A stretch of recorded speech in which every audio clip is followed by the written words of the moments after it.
right, welcome back, guys. We are live here for the finals day at LVO 2024 at the Rio in Las Vegas, Nevada. We have here round one of the finals of the Invitational. Yes. It's been a long weekend, a bunch of great games, a bunch of great players, and a whole bunch of great moments.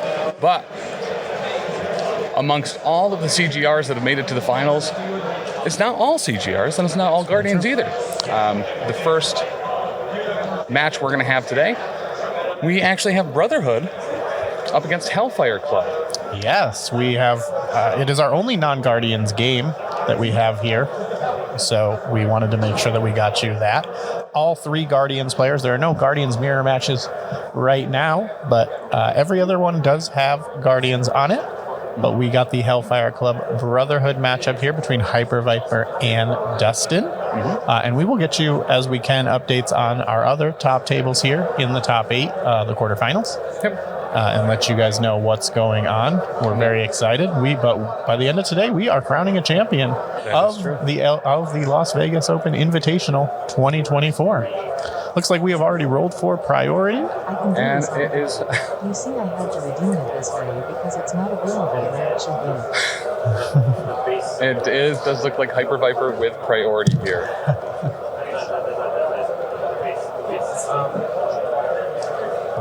So Hyperviper with priority. And it looks like we'll have cubes and infinity formula. Kind of the standard-ish, like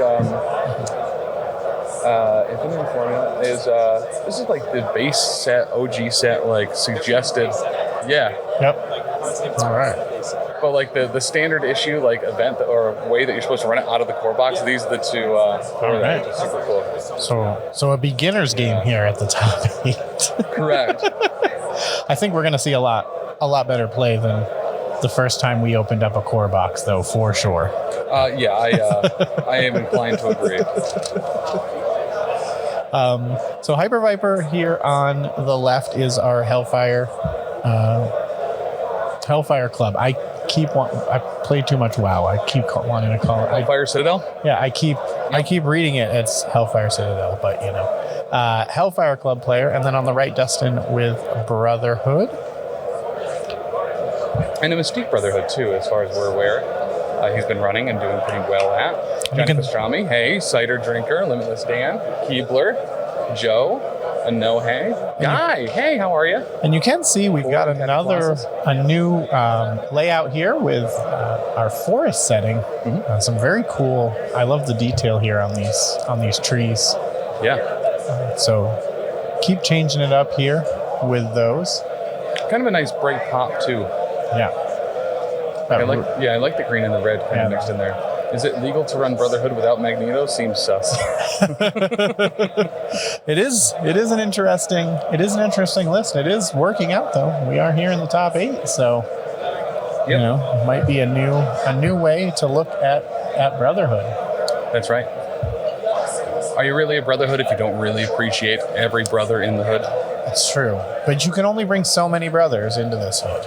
There are rules. Is it supposed to represent Krakoa? You know? Calling this the Krakoa board, honestly, is not far off base. In the words of Taylor, what is Krakoa with you? Richie, what did Hyperviper bring to the Invitational as far as his roster goes? So Hyperviper's full roster here, and we'll get what he's using now. But what he brought, he brought Baron Zemo, Beta Ray Bill, who is in 7 out of the 8 lists here in the top 8. The only list he is not in, Dustin's list. So we have the only player who does not have Beta Ray Bill in their list. Hyperviper also has Black Cat.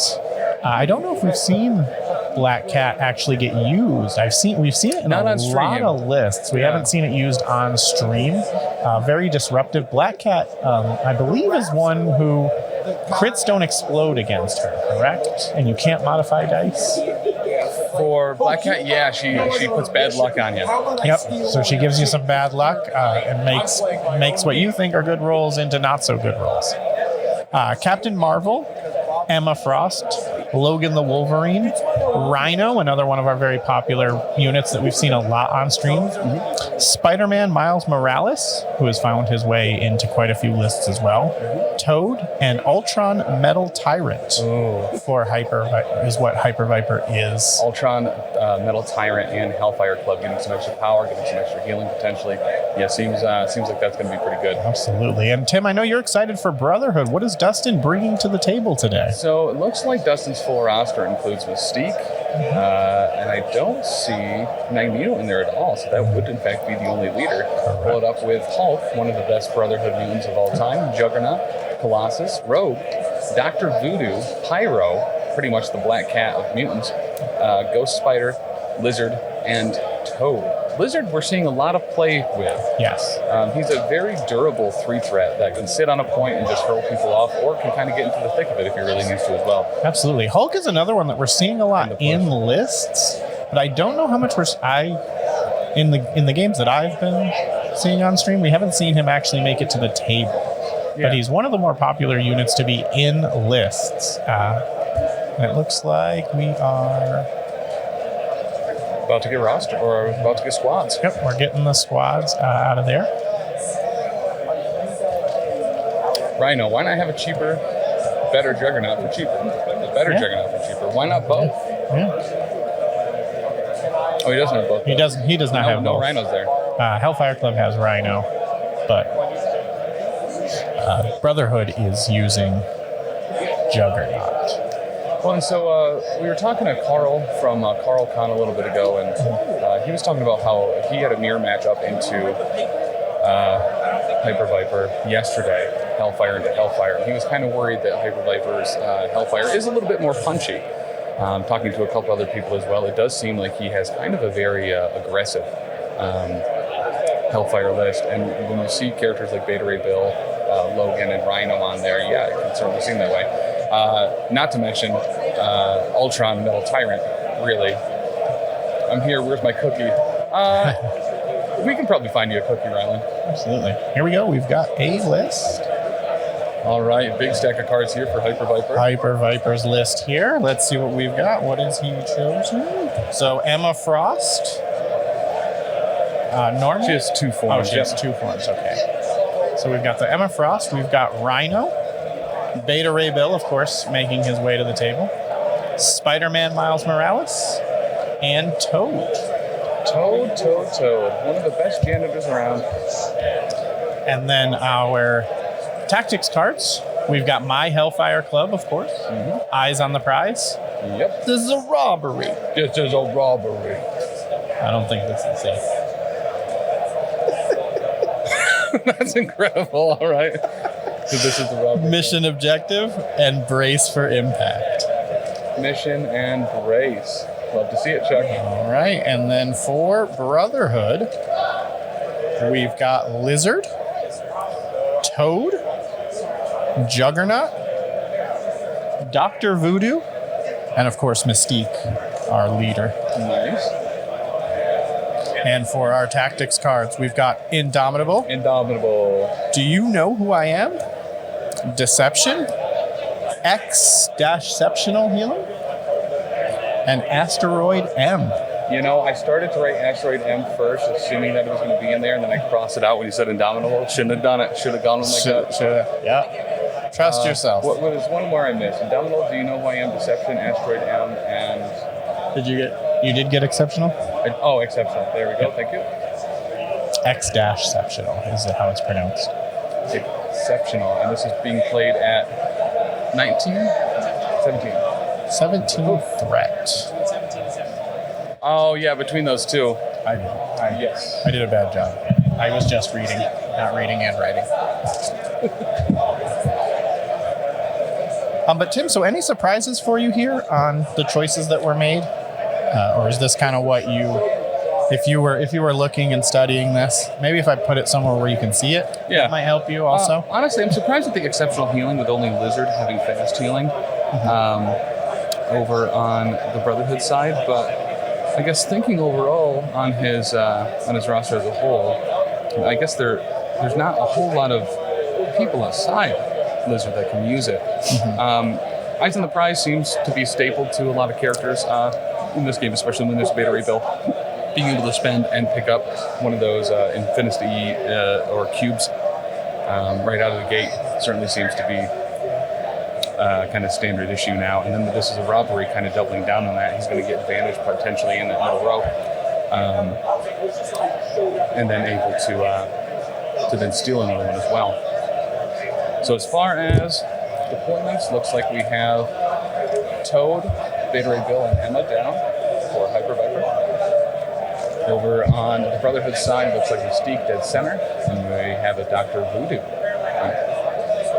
being placed up top. And behind the big rock there on the south side is Juggernaut. And then what looks like a green Rhino. Right. I like that. I dig that. Nice. Green now. And we do have, so it looks like Alyssa is over there at the other 3 tables here in our top 8. So she'll be putting those into chat. We'll be calling those out as we see them with round updates. I'm not sure how much you'll be able to do with other ones, but if you are interested, please let us know what you're looking sweet tea for. and coffee, or just put it in chat. Absolutely.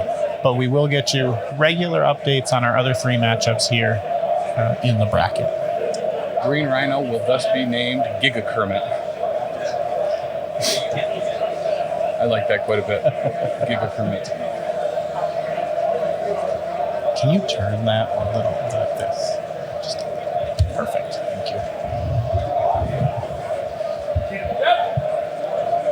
And Taylor calling for a judge. calling for a judge. Already. He's just kind of... Yeah.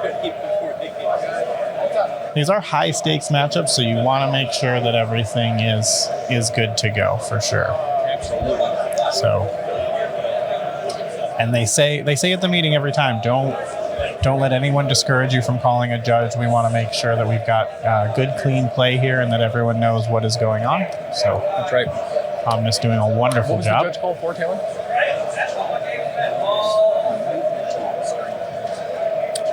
Oh, what is the answer to that?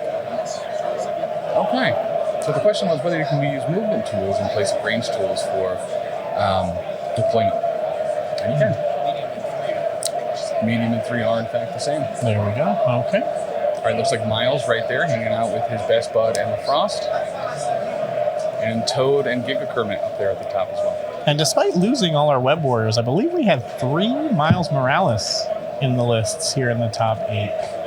He's a very flexible unit here, finding his way into a lot of places. Well, when you take a look at what Hyperviper has here, he has a very steely list here.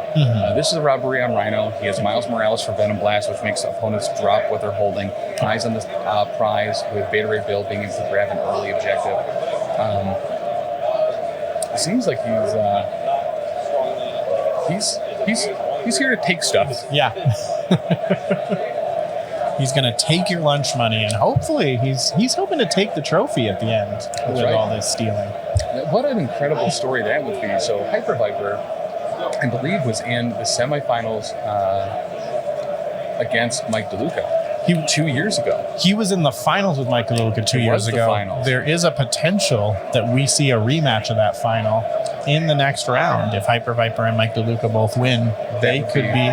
And I would expect that to be the matchup that we see. So Hyperviper might be here all day if he can keep winning.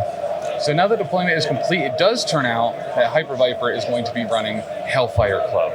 Okay. He's a taker, not a giver. That's fair. There we go. But yeah, Mike DeLuca over there looks like in good spirits wearing Dan, a Detroit Lions jersey. I need to make sure early on here too, make sure that I do call out. My children were watching the stream yesterday, and they were very upset last night, or this morning they were very upset with me, telling me that they said hi to me when they saw me, and I did not respond. So, girls, if you're saying hi to me right now, I just want you to know hello, and listen to your mother. Clip it. Clip that. All right, so it does look like we have an eyes on the prize, with Beta Ray Bill picking up that center cube. And I'm going to text my wife and say, you better have been watching that. And then because Beta Ray Bill can fly, he will fly directly over that tree. Or maybe back to relative safety here, taking a look. Oh, actually, kind of a very neat use of tools there. And it looks like he is going to go up and over Up and over. to be within range of that other cube. I was curious there if he was going to get a little tricksy and pop the Emma leadership there. Maybe it can only be popped on her turn, but to give him one more power to pick up the second one as well. Hi, Richie's kids and lady. There we go. Getting so many great call. shout Okay, so staying within range 2 of another allied character, as he is a little nervous of the Deception. Deception, a great card, has been added, I believe it was to the restricted list. Very powerful card where Mystique was being splashed all over the place. Yep. Allowing a character within, an enemy character within range 4 to move their movement towards, or just make an advance, as long as they are not within range 2 of another ally. Mystique can use her shape-shifting form to trick you into coming here, but only if you don't have other friends around. I gotcha.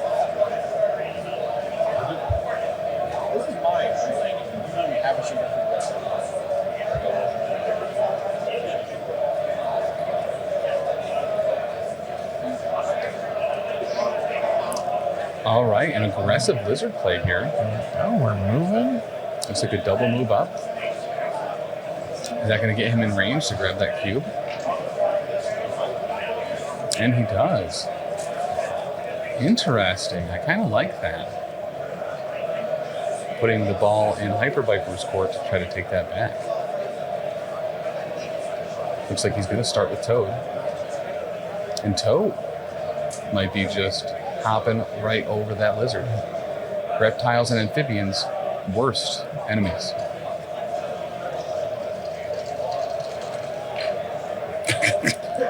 Shout out to Chuck Sexes. Tim, say hi to your kid. Hello, kid. Hello, kid. Listen to your mother. Emmett. You better be behaving, bud. Listen to your mother. Ryan. Make sure to do garbage today, bud. It's garbage day. Miss you guys, though. Can't wait to see you till super, super, super late tomorrow night. We've got Alyssa in the chat there. She's given us the breakdown here of the tables. Because these tables are our living. This was a tongue punch? Oh, Gora, this is Rhino here. Looking pretty good here. Blocking 3, but 4 on the dial here. So only 1 going through. Monkey Poo, thank you for the follow. Monkey, good to see you again, buddy. And second verse is going to be hopefully different than the first. Maybe not. Keep that there is an X-Force too. We've got some spicy stuff here. No damage. So only 1 wild on the hit roll and a bunch of blocks. Lizard is going to be safe for the round, looks like. Unless Toad can somehow really chunk him up. Well, we've seen that before. Ooh, there's just enough power though for this is Robbery. So that is going to have Lizard drop that Infinity Cube. And he's also going to be able to yeet a Lizard. Absolutely. And yes, if you haven't been keeping up with the list, yes, we do have 3 Guardians, but we have 5 other affiliations rounding out that top 8. So 6 total affiliations in the top 8. Guardian's the only one with multiples. And 2 of those Guardians are the Black Order variety, and then one straight Guardians. So this is really interesting. I actually really like this aggressive lizard play a lot, and I think it's going to work out in Dustin's favor pretty heavily. Burning that this is a Robbery already to get one of Hyperviper's home cubes, and only getting, I think, 1 single damage through. Stellar. That is a huge Texas card off the table already. It was for certain a risk, but I think it's going to help him here. All right. Because he still has Dr. Voodoo to grab his back one. And there it'll go. No collision on the lizard there. Dr. Voodoo's going to be smack dab in between the formula and the cube. And he will pick it up. And cube always feels like it's a good high scoring one. whenever it's out there. Well, and there's 5 out there, right? There's 5 out there. So capable of 9 points around. Exactly. So these ones get to be high scoring. So these early rounds are a lot more important than in some of those slower ones, because you can, if you're not careful, if you let your opponent grab too many cubes and you're not paying attention, all of a sudden you could be down 6-3 or worse real quick in round 1, and then you're on the back foot. So. Well, and just in general too, you have a bunch of big tanky boys here, right? Wizard, Rhino, Juggernaut, and Beta Ray Bill. Yep. There's a lot of damage dispersion here. Yep.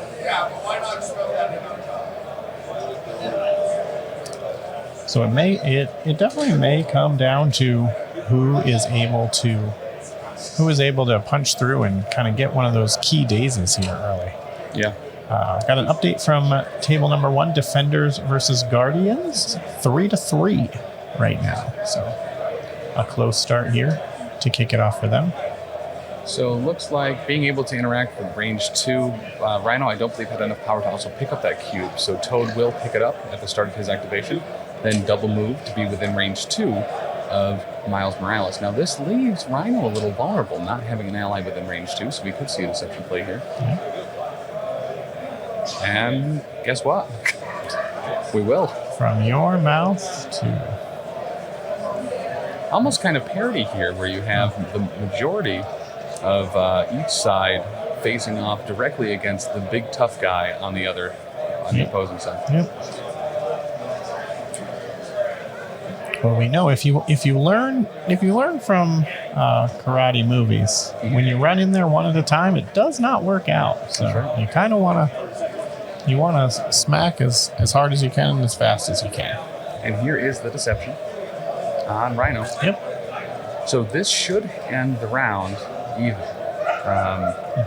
Hyperviper would have been 1 up from having the extra cube, but getting Rhino off that point is going to lose him one of those ones. So it should be, I believe, we're checking 4-4 at the end of this round. Checking our conal here with the terrain there in the way, making it a little more difficult. And that's the thing. While dice are a character, terrain is as well. So there is the deception moving Rhino up short.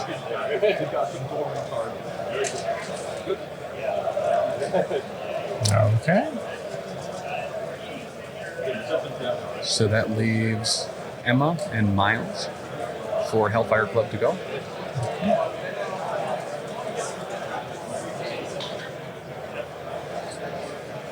And that's 2 big cards on both sides, both Deception and this is Robbery off the board. What's that? And eyes, yep.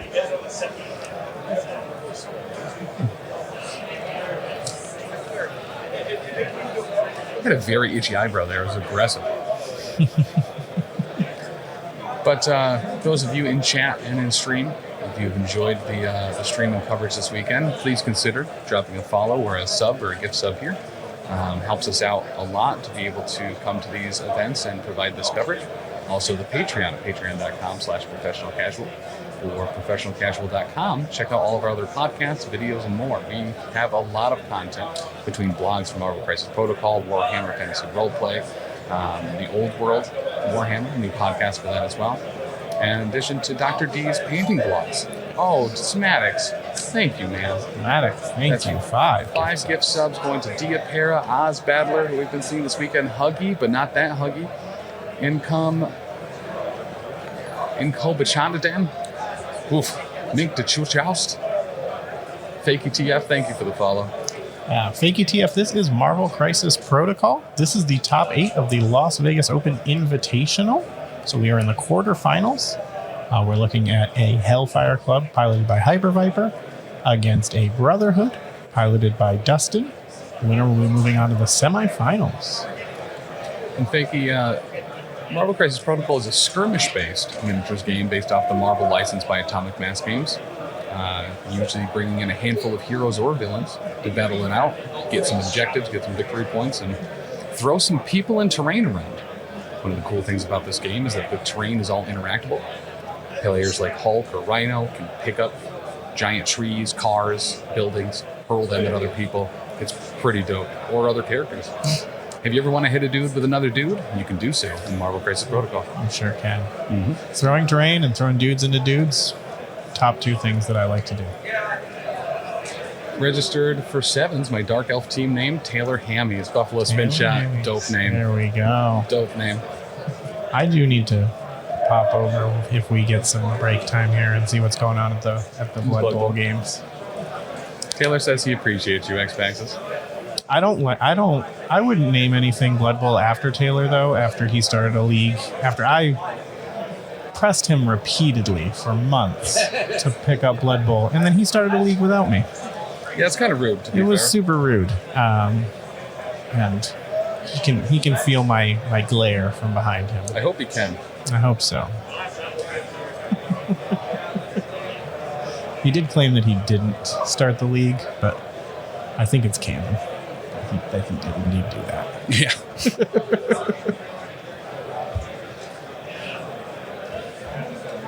All right, and Brotherhood Toad. Getting ready to go here. I would assume maybe Brotherhood Toad would be the one to pick up their cube. And there's a hydrate from Tim Simpson. Thank you, sir. Yes. Hydrate and caffeinate. That looks like a couple.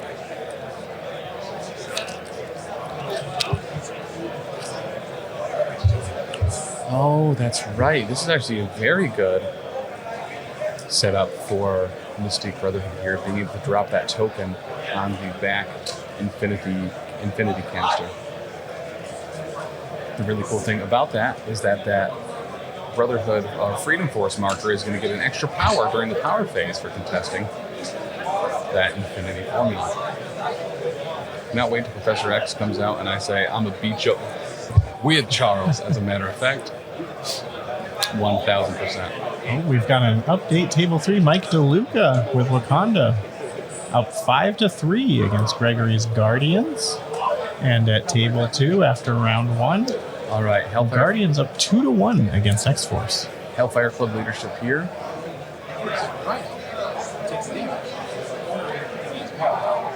Interesting. That's not only enemy effects. Huh. So, popping the Hellfire affiliation ability there, everyone is either contesting or holding something, so everyone except Rhino will get a power. And Rhino, because he's not holding or contesting, will in fact take a damage. Thank you. That's super nice. That's awesome. Thanks so much. What's that? That's awesome. So that was Gun Mage just stopped by and dropped us off some Cliff Bars. Always nice to see Gun the Mage here. Yeah. He was... I believe he played... Did he play against Sleepy Gary? You might not remember if he played against Sleepy Gary and that's how he got knocked out. All right, so this is a punch from Juggernaut into Miles here, showing nothing on the defense. Spider Sense, though, confirming 2 of those, showing 4, 5, 6, blocking 2. Wow. Oh, hello. Guy. Thank you, man. Really appreciate that. Absolutely. 4 months. Thank you so much for the support. 4 is going to go through with the push there onto Miles from Juggernaut because the Wild was rolled. But dude, really appreciate that, man. Thank you so much. Guy was one of our finalists in the PCN Heroes of the Hobby for the incredible work he did building the Israel group for Marvel Crisis Protocol and brought them to the WTC this year. Very cool. Very awesome. Just another one of the great examples of the people in the community that are there to lift up the game and lift up the community, make it one of the most positive communities that I have ever had the privilege to be a part of.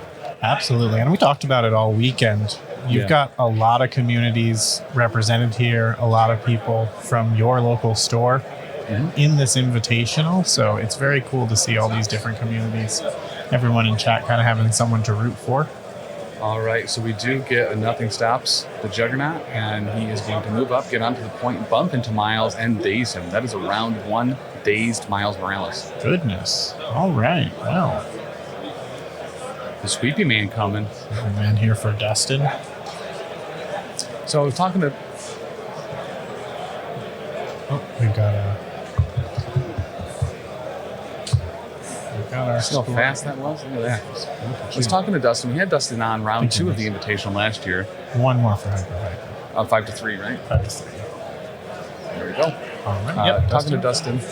We'd interviewed him last year at LVO after, I believe, the second round of the Invitational. Yep. And he's like, you know what? I think I was even wearing the same thing.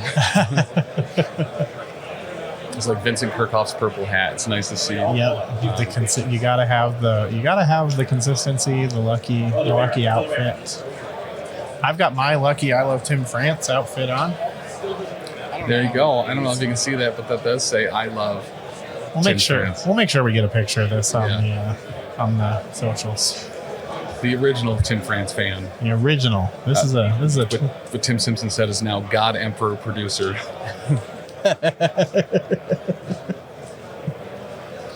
You're all doing amazing work with helping grow the communities. We thank you. Dude, that means so much from you, man. I really appreciate that. It is. This is a 2013 shirt. Is it the oldest I Love Tim France shirt out there? Is it vintage at this point? It is not. Because that one has the stuff on the back, right? Correct. So there was an earlier one, but I think you also had that one as well from the White Elephant Christmas party. That sounds right. Yes. That one might no longer exist then. I'd be impressed if that one was still around. This is Lily. I'm eating a mini ice cream. Well, Lily, enjoy that mini ice cream while you enjoy some MCP coverage here at the Professional Casual Network. Also, Lil, how you doing, man? What's up? How you guys been? Earlier this week, I had the exact opposite of a mini for an ice cream over at Durango. I had a very large one that I was like, "There's no way I'm going to finish this," and then I just kept eating it. And then it was gone. Isak, thank you so much for the bits, man. Awesome. Really appreciate that, guys. Every little bit goes a long way, guys. Really, really can't thank you guys enough. Absolutely. We love the support. We love that you guys are appreciating the content. We want to bring you these big invitationals and big tournaments more. So all that support is awesome. Thank you so much. All right. So we did get a web swing and then a move for Miles Morales, which did get off the Freedom Force icon from that back formula. And we are getting a kick into Toad here, or Venom Blast into Toad. And it looks like it's popping off there with 3 crits, showing 5 currently. 1 block, 2 blocks. How does he convert these? This could be a splatted Toad. Venom Blast not included. 1 more hit. And 1 converts. I think that's it. Keebler, we always say all we can do is set him up. Oh, he does. He does block 2, but he takes his whole health bar for an instant dazed. Okay. We're getting some heavy hitting. I thought it was 5. Oh, he took one from the cube. Cube did him in. Yep. Okay. We talked about it. You got to punch through in something like this, and that's what we're seeing right now. Miles does end up picking up that cube drop from Toad. That is a huge swing here. Charmer Cork, thank you for the Prime sub. Really appreciate that. Is there any chance that the crisis that are being played could be added to the overlay? So we're actively working on that. It is cubes and infinity formula, but yes, consider that in progress. God Emperor producer Richie has been telling me every day to get them on there. Yes. Yeah, we were talking about some of the changes you've got in the works, and I think the overlay.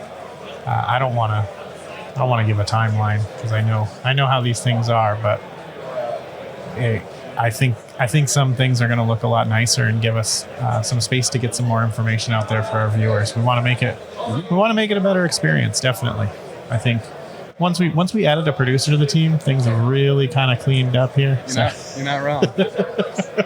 And that's one of those things, right? Like, if there's things that we can do to make this experience better, right? We've made the table bigger. Yep. We added dice constantly to the screen, names and affiliation tokens. So we've cleaned this up a lot, and it's your guys' constructive feedback that helps us make the experience better. Absolutely, we do appreciate all the suggestions. We are always, I call myself an ideas man, and I throw ideas at Tim all the time from what I see. And he says that they're all brilliant and he loves them. So Jomanji 84, 2 months with the Prime subs. Really appreciate that, sir. Glad to have you here. Yeah, thank you so much for that support. All right, so Dustin here, thinking about his next moves. I think before that Miles activation that just absolutely slaughtered a Toad, he was probably just going to try to daze him with Juggernaut. But now Bill's still there. Do you know who I am still on the board? Does he yeet? Does he punch that Beta Ray and then yeet him into a Toad?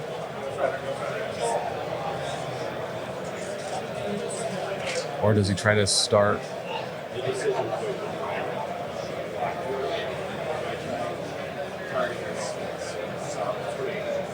I think I said 7 Beta Ray Bills. There are only 6.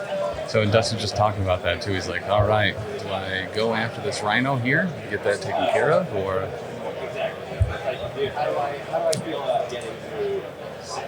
Making some considerations here. Tim, how are you feeling about you see something like Beta Ray Bill in 6 lists? How does that concern you about his power level? Yeah, he's a very useful character for a lot of affiliations, right? His toolkit is stellar. In damage reduction, good defenses, flight, stuns, shocks, and throws. And I think in any game you're gonna have a character like that where you need something you can kind of anchor on with any affiliation and put him in there and get that utility. So okay, so we do have Dr. Voodoo just kind of moved back to the back of the point. Is that back 4 blanks? Over to Hyperviper, goring a lizard. Looks like only one's going to go through though with that lizard skin, even with nothing on the die roll. Even with 4 dice of 4 blanks, we're only doing 1 damage. Yep. Man. He does get a range 1 place off that.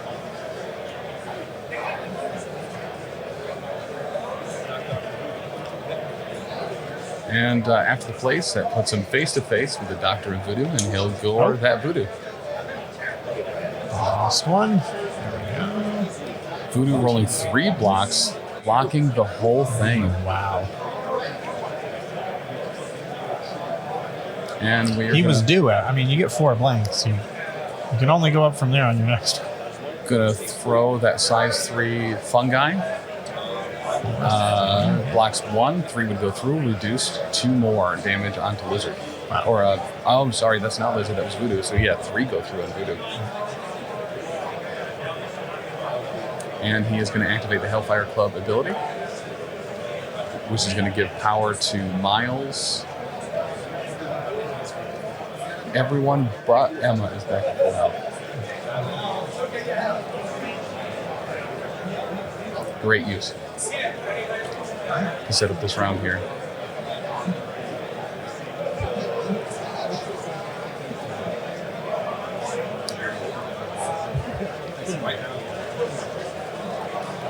So if you're wondering how to keep yourself hydrated and caffeinated during a convention like this, if you look at one of the panels down below, you'll see Dubby offers all sorts of energy and energy accessories. Whether you're looking to hydrate or stay caffeinated, using that code and link Professional Casual gets you 10% off your Dubby order. Also, no food dyes in their products. Very nice. We talked a lot about food dyes and how I'm trying to cut those out. Mm-hmm. I was talking specifically about like relish. Like pickles are green and it's okay if relish is green and not yellow. You know? All right, we have a nothing stops the Juggernaut here. Looks like he is going to try to just straight up KO Miles here and reclaim those 2 points in the back. I think that's a good call. And thank you guys for that. I think it probably would maybe have been a little bit better to have done that first instead of just dancing with Voodoo. But that's going to be 1 automatic damage into Miles, and we're going to punch him with 8 dice, I believe. All right. And thank you guys for that level 2 hype train. Great way to start off today. We've got 3 rounds. We're going to crown a champion by the end of today. Great attack roll. Showing 5. 0. Miles showing nothing. Spider sense. Can he convert? He can't. Nothing. Miles is KO'd. Wow. Miles is KO'd. That is big. If only we had some kind of... Wouldn't be quick enough to get it up, but there is a sound bits redemption for KO. KO. Juggernaut picks it up. Now that's a 2-point swing back into Brotherhood's favor. It's all good in the B-Hood, that is for sure. Do we have... Oh, no. I was going to say, do we have 2 KOs? But that's Emma Frost's other form, I believe. Yeah. Oh, yes. Yep. Okay. When she gets hit, she has the option to turn into her diamond form. Gotcha. She loses all of her mental abilities, but becomes rock hard. I'm not going to. No. Yep. That was a trick. Try to trick me. Listen, I set them up. Where's my sign? Last time I ever played Emma was against you, I think, in the Euro League. Oh, Jumanji, yeah, nice. I need... There we go. All right. I need my sign for behaving appropriately on stream. All right, looks like we have Toad walking up. My guess is that he's just going to be kind of holding that back point there. I'm not sure if Dustin forgot, but now that he's contesting that point, he could have spent the power to drop it on that back line. I suppose he could be saving it for later for Blizzard as well, dropping it on the back point near Rhino. Or oh yeah.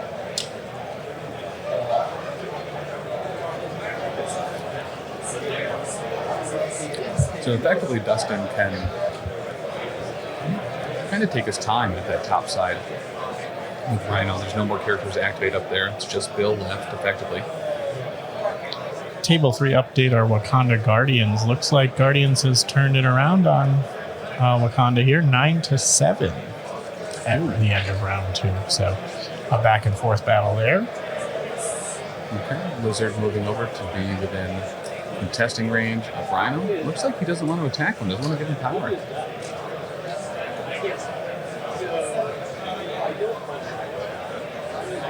That's what Dustin's actually talking about right now. He's like, well, Voodoo could just die next turn. So do I attack him with Lizard to give him power, or do I just kind of let him sit there and make it harder for him to do so? X-Force and Guardians are grinding it out. I wonder what those objectives are, because it is 3-3 after 2 rounds. Yeah. So, Madillan, thank you for the follow. Guys, also make sure to follow and subscribe down at the YouTube. That link is right down below. Professional Casual on YouTube. All of the videos from other conventions that we attend go up over there, usually within a couple days of the event. So if you missed any from this past weekend or last year at LVO, there's a playlist up for the finals for LVO for last year, as well as other events like the Atlantic City Open, Everwinter, Ironweld, Adepticon, and more. And we will have these available. The rounds that we saw this weekend will be going up on that YouTube as well, so you can check out that. Yeah, so get ready for, what do we do, 5 rounds, 3 rounds, another 3 rounds, plus another bonus round, so 12. We've got 12 videos of the highest level. Suspender from Lizard into Rhino MCP. here. This gets stun and bleed? Or slow and bleed? Whoa. Pretty solid there, showing 1 on the defense and nothing. Rhino Hide will reduce it by another 1, but 4 looks like it's going to take 2. Hits and skulls. Bleeding. Bleeding and slowed.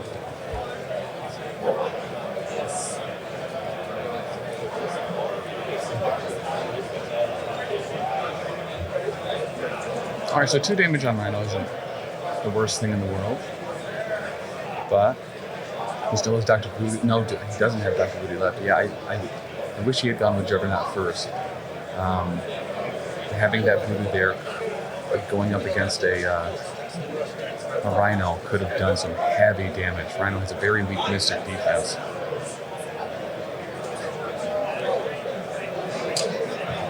Alright, looking at some ranges here. Looks like Beta Ray Bill might be getting in the fight here soon. And he is. Let's go, X-Force. Yes. Actually very excited to see an X-Force game. The only affiliation that is here present in the Invitational that we haven't had on stream yet. And what, like we've said, Beta Ray Bill's signature move, double walk and throw.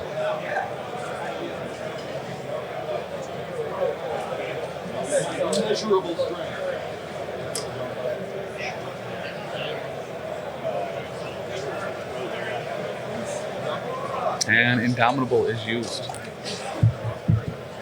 So Beta Ray Bill double walk up, goes to throw Juggernaut. Juggernaut says, I actually can't be pushed or thrown.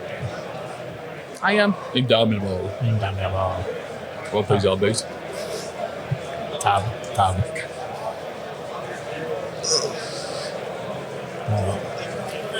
Was there a stretch? There wasn't. You're just I redeemed it for myself. Giving it out for free. No, here. We'll make it legit. Man, I gotta do it. Listen, they don't cost me nothing. It's over there. It's got a lot of ease. There we Keep go. your joints happy. Oh, I needed that. That was nice. All right, we're starting to wake up here finally. Alyssa brought that massage gun. Did she bring it or did she buy it from one of the vendors here? I think she brought it. Incredible. Very, Taylor's up here on his feet, walking around asking questions. He's back with it. So, shout out to that. Shout out to modern technology. For real. Yeah, the other night in the room, there was definitely like a half an hour where Alyssa was just applying the jackhammer to Ben. With the massage gun. Right, of course. Yes. Thank you. Great. Someone clip that. I'm going to bring the cryo cuff to Adepticon. Yeah, probably a great idea. Probably a great idea. I need that. I have many. Really There is a Throg and some. But yeah, the official Roosevelt shirts. They are official Marvel licensed products. Highly recommend. So this one's covered in alligator Lokis and a couple Throgs, as well as some broken variant containers. A number of those over at Roosevelt's. Not a sponsor, but hopefully one day. And that is They wear their shirts pretty much daily. And you have your official LVO I do. T-shirt I as just bought my LVO 2024 T-shirt today as well on the way out. No bananas. Those are not bananas. No. One thing I love the designs Frontline does for their merch. Speaking of the mat that you see here on the board today is one of the Frontline Gaming pre-marked mats. You can pick those up here. Using this link also helps support the network. If you do end up going to any Frontline Gaming events, pick up mats, terrain, minis, or more, especially with Old World coming out, or picking up some MCP models that you may have missed or are going to pre-order. Remember, you always get a pretty heavy discount off of retail by using Frontline Gaming, and using our code helps support the network. Go to more events. Yeah, we've gotten our next MCP release, Wakanda. Is that available at the Frontline? It might be available for pre-order, as well as the next round of mutants, Bishop, Nightcrawler, Iceman, and Kitty Pryde, at Professor X and Shadow King. If you are going to pre-order that from somewhere that's not your local game store, always support your local game store first. But if you don't have one or they don't have it in stock, please feel free to pre-order from Frontline Gaming using that link. Absolutely. And a little bit of a correction. Speaking of Wakanda, Table 3, Gregory, it's 8-7, not 9-7. So 8-7 Guardians ahead of Wakanda there, but still a very close one, anyone's game there. Yeah. What is your beef with bananas, by the way? As we talked about, Mike DeLuca and Hyperviper was the finals of the first Invitational. So both down right now, but still is the potential for that rematch. All right, we're getting a Do You Know Who I Am here, which is just going to straight up yeet Beta Ray Bill off the point. So no incredible damage there, but what that is going to do is get another victory point for the Brotherhood, which is looking like it's going to be having a pretty good round here. Looks like they'll be grabbing 1, 2, 3, 4, 5 minimum.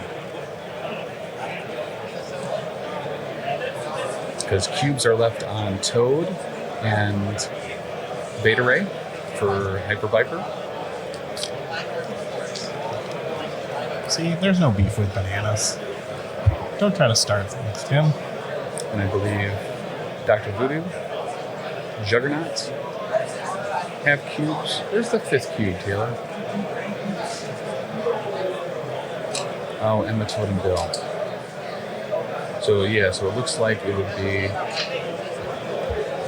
Oh, I think Toad is behind that tree contesting that Infinity Formula. Okay.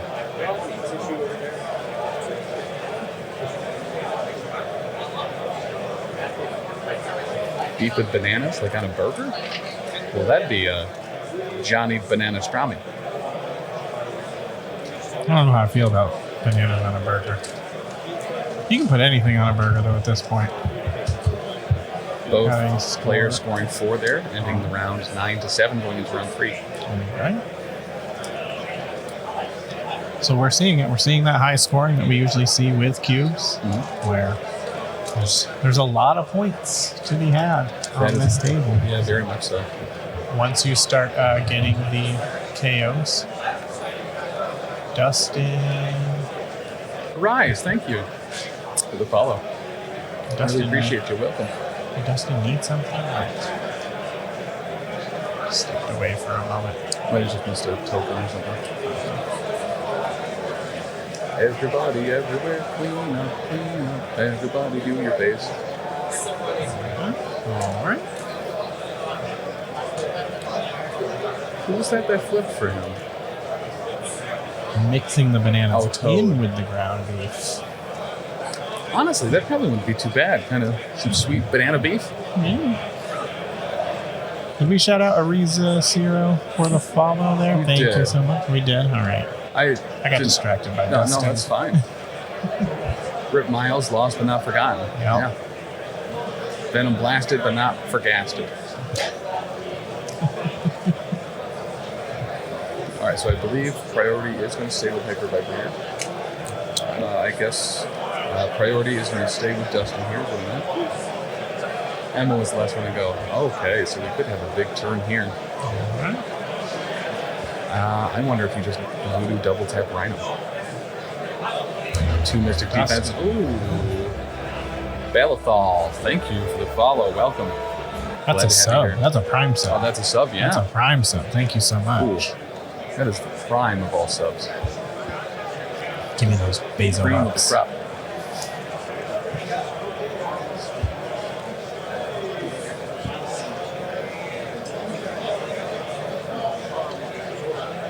Okay. So I think the play here is that double tap Voodoo into Rhino. Get him down. You're not going to get priority back this turn anyway. Yeah. So or he's not going to maintain priority having Hellfire being a character down. Yep.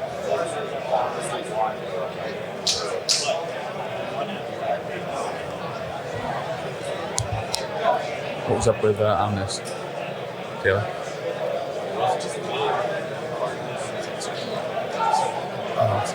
Oh, gotcha.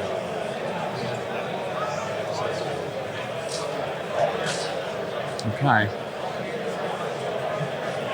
I understand his worry about Juggernaut there, but I mean, he could completely dominate the entire top side of the board Yep. by getting that Rhino done.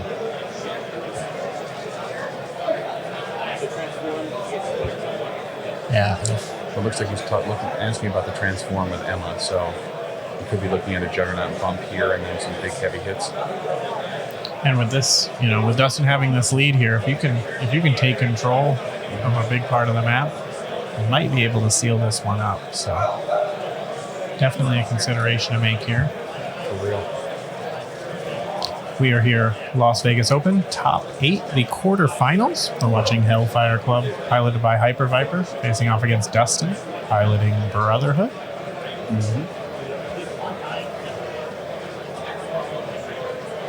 Top level MCP play.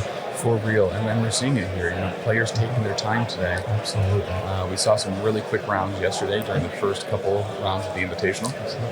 But now we're getting to the point where a couple of these players, especially with Brotherhood and Hellfire Club, where it really kind of pays to take the time a little bit and make sure. And they had all night to look at these lists, to get some reps in, to kind of see. So they know what they're up against, but these are still big decisions. These are all close games from everything that we're seeing. Yeah. Yep. Table 1 update here. John Paul George with Guardians, leading Captain BDMA with Defenders 6-3. Okay. We've been seeing a lot of Defenders beating Guardians this weekend, so seemed to be a good matchup for them, but right now Guardians has the upper hand. I believe that means that all the Guardians players are currently in the lead in their game, which I know chat has really been asking, why haven't you guys been getting Guardians on this? It's one of our favorite factions. We have zero complaints about their balance and any of the characters in them, and I think we're going to end up getting you guys some Guardians games here in these last couple rounds. So yeah, guys, there's going to be 2 streams later, the semifinals and then the actual finals. Right. Looks like we are also going to be getting a Asteroid M here, moving Mystique right next to Juggernaut. And this could be a moment where we see some plot-plots. Oh, did he forget to interact with the... I think we talked about that with him last year, that was something that he got. And, that's a shame, because that's a point right there. He's giving up on that back line. Making sure that Mystique is in martial artist range and across. And looks like he's thinking about potentially baiting out that diamond form switch. Ooh. Oh, that's incredible. Yeah, so that's a great matchup over there. That's going to be Emma Frost taking 2, and she cannot turn into her diamond form due to Mystique's shapeshifter ability, which does not allow reactions. Wow, all right. So there we go. So that's like another one going through. She's at 1 lap because she has that cube. Incredible, thoughtful play from Dustin here. Very well done. And that's just 1 action. He only needs to do 1 more. Table 3 update again here. Guardians pulling away from Wakanda. Mike DeLuca. And we're going to... It is 13-8 at the end of round 3. We're going to get the espionage here. There we go. Into Emma, and this should, in fact, take her down, and it does. 1, 2, 3, 4. Wow. 4. Yep. And she will pick up that cube. Well done. Incredible play. That's a very important interaction between Emma and Mystique that is very, very well thought out, very well executed. And yes, we will have 2 more giveaways today. We are going to be giving away a metal dice set from Mountain. Yeah, if you just go ! Giveaway, it'll say what is left. From MistyMountainGaming.com has donated a set of metal dice, purple and gold, look super dope. And BaronofDice.com. They have been working with FLG, huge booth in the merch hall. Actually, very awesome to see. We first met them at Everwinter. It was just Baron himself with 1 table, and he's grown to a huge booth. Something happened. I don't know. Oh god, huge booth here, and is even doing a thing where TOs can hand out dice for special things like the Young Gun die, or the sportsman person that played all their games. I went in there yesterday at the end of the day, and I love me some special dice, and it took a lot. No, I'll be walking out with something before we get out of here. So there is going to be a dazed voodoo from a gore, which just popped off, showing 4 on the hit with only 1 block. And that is also going to drop a cube, which Rhino is gladly able to gobble right up. Yes, Gregory piloting Guardians 13, Mike DeLuca with Wakanda 8 at the end of round 3 over at table 3. And that is a hydrate. So we have a Stampede here. He's going to be able to move medium. Looks like he might be moving to that back point. Maybe that's why Mystique didn't drop 1 there. Oh, nope. He's going to go right through, crashing through that size 2 terrain. Moving on down just to help back up Emma. So this has all been 1 action to that Stampede. It does look like he's going to be probably outside of range 3, unless he's within range 3 of Toad, and then that's going to be a splatted Toad, but he is outside. Spankish with another hydrate. Spankish, dude, how are you, man? Do you remember King Richie here? Hello, producer, High Overlord producer Richie, I believe it is now. How many rounds are we into? How many rounds to go? This is, so over the course of the weekend, this will be the 10th game we've covered, and there are 2 left. This is the quarterfinals.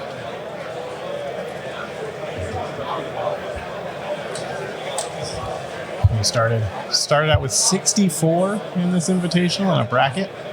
We are down to the quarterfinals and 8. All right, and it looks like with the Hellfire trigger, everyone will be gaining power. Are you the exclusive coverage channel? We are the exclusive coverage channel for this event. This is the only place you can see the Marvel Crisis Protocol LVO Invitational. Brought to you by Frontline Gaming. X-Force news. I'm sure looks like Alyssa's going to be right on it. We've got Alyssa over there. We're getting updates. That X-Force game was Can a you grind. leadership at Thanos Dazed? Taylor? Oh, you can. You can. Okay. Thank you, Joe Manji.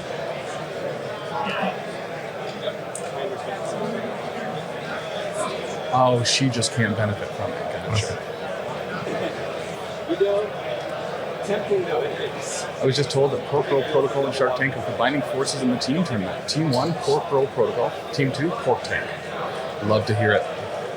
Wouldn't the first one be Shark Roll Protocol? Okay, Finders Keepers. Toad is going to take that cube off of Mystique and then get Pop away. So that way when Bill comes in, he's going to have to go a lot further if he wants to get a cube back. Playing a little bit of keep away here. Love that. Yeah, I'm really interested in what's going on in that X-Force game because it was, last we heard, it was 3-3 through 2 rounds, which is... Someone tag Alyssa in chat and ask what the objectives are in the X-Force game. And that's a stretch. Oh, thank you. Wait. I needed it. So good that someone is looking out for you and doing that. Right? What a good dude. Also, once again, shout out to Gun Mage for dropping off some Cliff Bars for us. That was very sweet. Yeah, that's really appreciate that. Give us the energy to get through those last 2 rounds. It was a little while ago. But good dude. You can split mine, Taylor, if you want. Gunmage and Wargaming Dad were some of the first people in stream when we first started streaming some MCP. Really helped us learn the rules. Can I get a recap on what the objectives are for this match? And what are your predictions? What would you do if you were in Hyperviper's position, being that he is behind at the moment? So, recap on the objectives. We have Cosmic Cubes and Infinity Formula. So the blue tokens on the ground are worth a victory point. And if you are contesting one during the power phase, you get an extra power during the power phase. There's also 5 Cosmic Cubes out there, which give you additional power as well, and can potentially hurt you. Predictions on the match? Listen, Hyperviper's not out of this. Brotherhood is looking strong right now, but Beta Ray Bill hasn't really been able to do much yet, and I think he's about to. So we could see a pretty big swing here. God Hunter into Juggernaut. So this is going to add Juggernaut size to the dice, and this could be that prediction right here, depending on how this roll goes. Big spender. And we've got our X-Force update. Looks like X-Force 5-0'd in round 3 to make it 8-3 against Zach Cohen's Guardians. I did see Alec raise his hands up at one point in like a cheer against Zach, so I was assuming that was probably going well. So all right, showing X-Force 5 there, and that's exactly what we said, right? This could be a big swing. You know, if X-Force wins, you know Omnis is giving us that match. 1 down to 4. What's that? I said if X-Force wins, I'm very confident that that's the matchup we're going to get next round. Yep, I agree.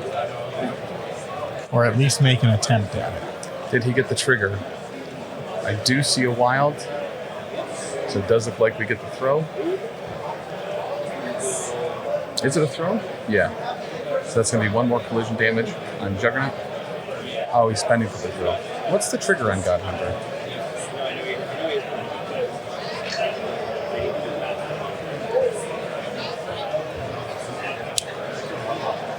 Oh, gotcha. He did not put the trigger. Needed a crit. Also, just a massive thank you to our Eyes in the Sky Taylor all weekend, keeping us informed on exactly what people are doing, what they're playing, and how they're using their power. You too, man. You too.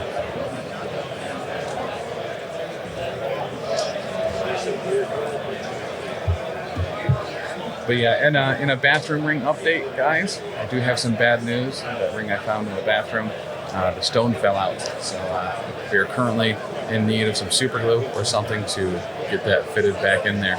I thought we were going to replace it like with a stone shaped like a toilet, called a toilet championship ring. No rematch. All right. Oh. So we do have confirmation from Mr. Omnis Protocol that Mike DeLuca has fallen in battle, and the Hyperviper DeLuca rematch will be delayed for at least a year.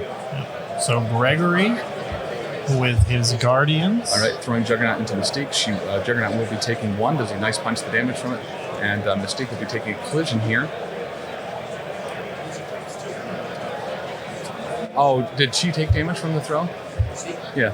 Oh, she took 2 from it. Tim, I'm looking at the bracket here. And then what's Lizard doing? Sorry.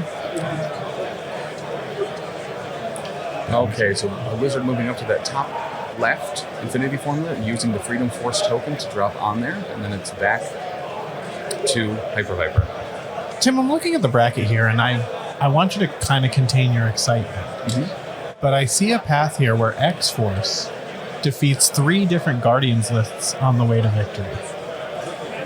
I mean, how would you be able to contain your excitement should that happen? it would be very difficult to be impartial to having X-Force. And this is not an anti-Guardians thing. This is a huge very pro X-Force. X-Force. Absolutely. All right, so it looks like we got some Toadness happening now. And it looks like measuring the hop first. So you do get the hop. Let me see. Tim would be very whelmed. So whelmed. I'm so whelmed right now. Is that a Ted Lasso reference? Whelmed? I love that show. Whelmed, but not overly. And we're acid tonguing? Sounds like it. Acid spit into Juggernaut.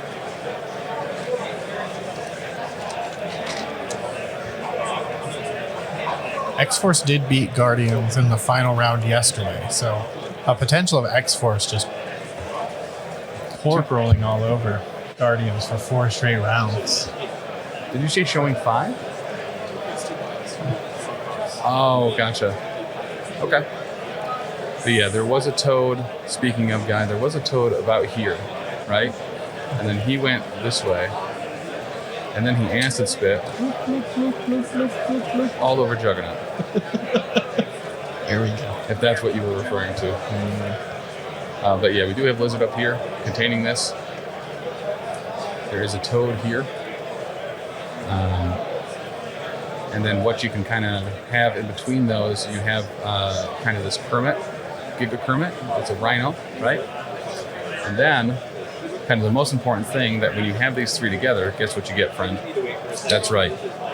The championship belt for MCP. Here it is. So as you can see, guys, this is why we don't get the screen pen marker. Some gold in here, some gold in here, some gold in here. This is exactly why we try to keep this. It's actually a happy little belt. So. So thank you for the suggestion, Guy. We will continue to put all the good constructive suggestions into consideration. I think, too, one thing that I would like to see is just exactly how happy this little cliff is here. It's a happy little cliff. I actually don't mind that. And a happy little tree. And this is actually pretty much the dome here in Vegas. And you sometimes put a little smiley face on it, too. The sphere. The MSG sphere. The Madison Square Garden sphere. Mm-hmm. The square sphere. I mean, it's not the Penn's features fault. Well, yeah. We just tend to, like, when we come up with these suggestions, we kind of think about what can Tim handle. And the Penn All right, Juggernaut is going to take 3 in The days pen there. is on the edge of what he can handle. And drops a cube. That is a lot of firepower there in that lower right-hand corner. I don't know if really dogpiling that is going to work in Hyperviper's favor, but it is a heavy commitment over there as long as he can potentially, and really likely should be able to, should be getting priority back. So if he were to have Emma just wipe Juggernaut off the board after he loses his helmet on his injured side, that could be pretty positive. And bridges the gap there as well, leaving it 12-12 going into round 4. This is what we're talking about, anyone's game here. What happened?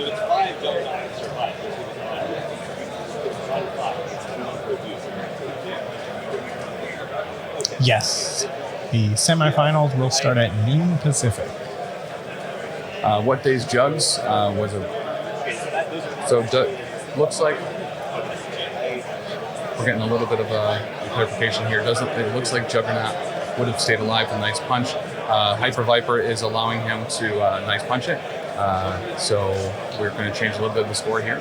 And once again, this is one of the really cool things about these players is when you forget something small like that you know you would have made, oftentimes your opponent will be like, you know what, you definitely should have done that. I know you would have. You've done it every other time. So you can go ahead and take that.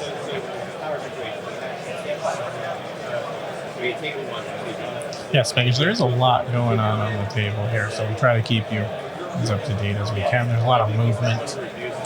Unfortunately, we don't have glowing hockey puck technology where we can put little outlines around them. Yeah. It would be. All right, so they're just kind of repairing the game state here a little bit. Oh, is that fact thing still up? Okay, so we're actually still in round 3 here. Okay, so we are. So we're still at the 9-7. Yeah. Okay. We're rewinding a little bit here. It looks like... No, okay. I thought I saw one of our other top tables starting to pick up, but they were not. Going back down is a lot harder than going back up. That's what she said. What's the normal match length? So it's on chess clocks. It's usually about 2 hours. Each player has 45 minutes of clock time, and then half an hour for setup and in between round cleanup. So right now we are showing Dustin with about 13 and a half minutes left, and Hyperviper has 24. So that may, if we do continue with more rounds, that may be something that's coming into consideration. Dustin considering what to do here. Also, would you consider adding a 2K channel point redeem for Shoutcast for the next 5 minutes? Probably not in the finals, Yeah. just to maintain the integrity of we are- those videos. Yeah, we are very close to them as well, so we don't want to be shouting what we think, and when we make kind of, suggestions on things we might do or see, we don't want that to influence what the players are doing. That's right. Just a really quick update here as well. It does look like we have a viewer over here at the side of the table that you can see by his shoe. And it is, in fact, a happy little shoe. So shout out to Jeremiah from the Infamous podcast and his happy little shoe. Sorry, what'd you say, Taylor? Hydrate and a stretch. I think I Now just it's a rolled heavy out of floor. bed and didn't stretch this morning because, man, every stretch feels great. It really does. We appreciate you guys. We appreciate you guys helping us out.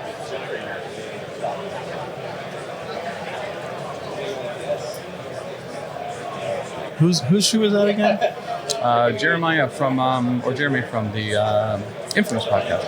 That's interesting. I see his Chiefs jersey, so we are fighting. Go Bills. That's actually kind of one of the mainstays of a lot of the Infamous guys. There's a bunch of Chief fans. I don't think there's been a time at LDL where we haven't seen them repping. Yeah, I'm some Chiefs. I'm seeing way too many Chiefs jerseys. I hope they are all upset at the end of tonight.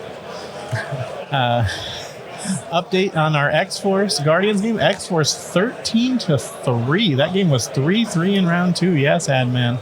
And Wow. now it is 13-3. Looking real good for X-Force. Who, again, we don't root for anybody, but I root for X-Force. We root for not the player, X-Force. Not the pilot, player, but the affiliation. But X-Force, the affiliation. But can you put some blue dots to identify which pieces belong to who? They don't use base rings. Oh, so it depends on how many more are there. So that bottom round one, or bottom right one, is definitely in Hellfire control.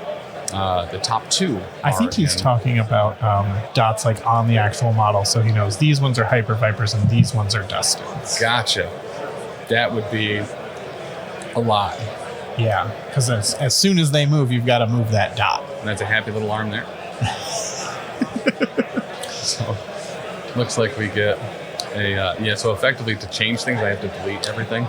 So it would be remarking people constantly. Yeah, there's no undo for just one spot. So it is.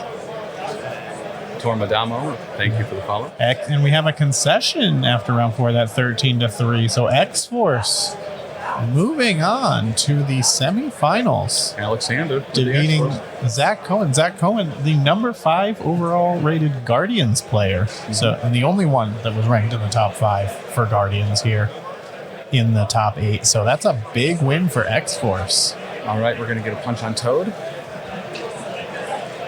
Tormadamo, thank you for the follow. Looks like showing 3. Wow, Toad blocks it all. Toad doesn't care. Yeah, Toad's not Juggernaut doing who? I'm Toad. Is that a piece of terrain? Behind the tall red tree to the left. Yeah, that's a lizard. That is Kurt Connor's The Lizard. Spankish, as someone who is sitting here and trying to understand, I completely understand. There's a lot going on the table for sure. Lizard. Wow, that's probably my worst. Yeah, we're going to go ahead and wipe that clear. Let's do this better.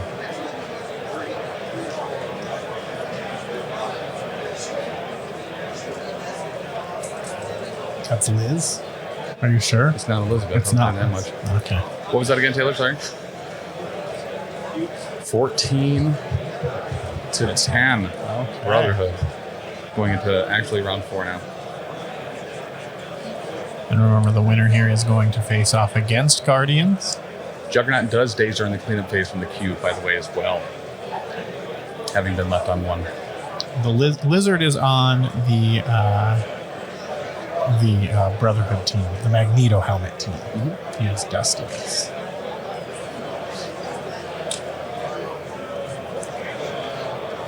Here, just for clarification, we will make it B Lizard. It's Blizz for short, because he's part of the Brotherhood. Brotherhood Yeah, Lizard. he's a Brotherhood Blizz. Lizard, yeah. Did Juggernaut have power to reduce cube damage? He did. He let it happen. God. Yeah. Interesting. Yeah, and he doesn't have priority, so that'd be an easy pick. Yep. Didn't show.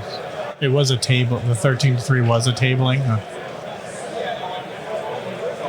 We got the word that it was a concession, but maybe a concession in lieu of a tabling. But when it goes from 3-3 to 8-3 to 13-3, Yeah. I can definitely see that there aren't really a lot of things on the table contesting those objectives. Yeah. So, yeah, and Adman has said it perfectly. Better to daze at the end of the round than to get dazed at the top of it, for sure. Yep. What's a tabling? So a tabling, Gandalf, thank you for the follow. A tabling is when every one of your models has been removed, both dazed and then KO'd. So you have no characters left to activate. It's called a tabling, and it is an immediate loss. Whenever you have no characters that can activate, you are done. Yep. So everything gets cleared off the table. Even if you're losing 15-0, if you kill everything, you are the winner. You won the objective. There's actually one side thing, a way that you can be tabled while still having a model on the board. Hydra Bob has a very specific ability that says, "What? How?" Where when you daze him, again on his injured side, He just loses some power and comes back. Okay. However, if Hydra Bob is your last model on the field, you automatically lose the game. Aha. Best 2 threat in the game. He also has a rocket launcher called Excessive Violence, which he has to load. When he fires it, it does, I think it's 9 physical at range 4 or 5. Does splash damage to everything, friends and foes around it, and launches him backwards. Does immediately 3 damage and he dazes himself. Sounds like a harsher version of what's happening.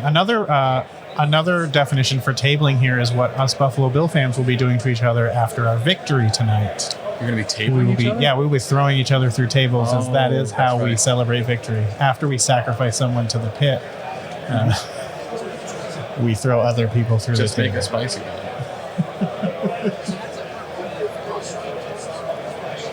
Got it. That's a happy little cliff. What do you mean? I don't really know how Carnage works. Oh.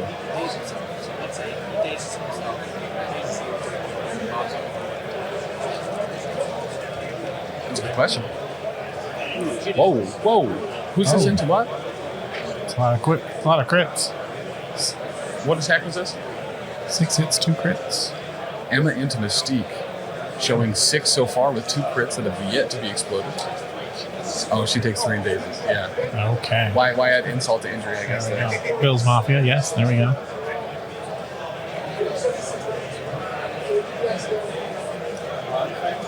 Where are the Bills playing? Bills are playing in Buffalo, Kansas City. It's coming to Buffalo. Bring in that famous singer who will be watching the game, I'm sure, and on the TV box. Well, so that is a leader that is no longer there. So I believe the Freedom Force token stays until it is removed. Oh, gotcha. She just dazed. Maybe I lost sight of her. Gotcha. So Mystique is actually behind this happy little rock. Behind this happy little rock right here.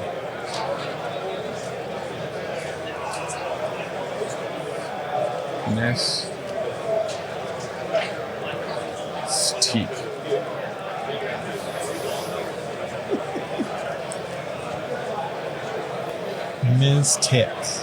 Mystique. Teak. Sure.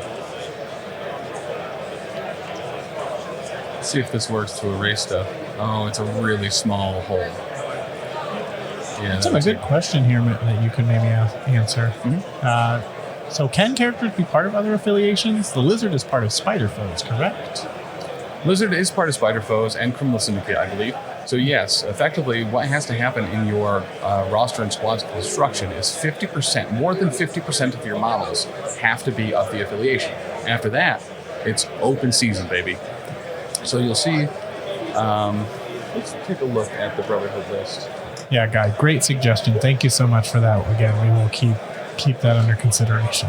So for instance, out of the 5 models that are on Brotherhood, you have Mystique, Toad, and Juggernaut, all part of the Brotherhood. You also have Lizard and Dr. Voodoo, not part of Brotherhood, but because more than 50% of the models are in fact Brotherhood, you can bring anyone else you want. It's one of the really cool things about Marvel Crisis Protocol, because you can splash in everything. You're not locked into playing one faction in a specific way. All right, so we do have a stampede here. Looks like we are trying to get up to Dr. Voodoo with Giga Kermit. So actually very specifically, Hellfire Club, when Emma Frost uses a tactics card, everyone that she brings with her becomes Hellfire affiliated. Same with Dormammu in the Dark Dimension. Anyone that comes in with Dormammu, regardless of whether they're leaders or not, regardless of what affiliations you might be trying to play, if Dormammu's on the table, you are part of the Dread Dimension. Always not criminals, just foes. Okay. So a walk and then a stampede. And we have a big roll here. Ooh, and it's a good one. 2 crits showing 4 currently. Nothing on the blocks. This could be a KO'd Dr. Voodoo. This converts bolts? Looks like it will be. And that is Dr. Voodoo removed. Wow. And that is huge. Hyperviper on the ropes here right now. Definitely. That is huge.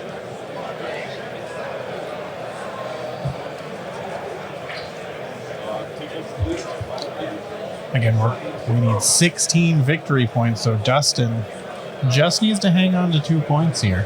Neil asking, how huge is it, Richie? Is that I don't know. About Dr. Voodoo being KO'd. I do the setups. Don't. Otis, hey man. This is the first game of the day. This is the quarterfinals between Hellfire and Brotherhood. Yeah, Neil, so getting a big piece off the board like that. So as we said, Hyperviper here, he's down by 4. We're very close to the end of the game. So getting a big unit like that off the board is really going to help out with trying to make this come back. So definitely gives us a better chance.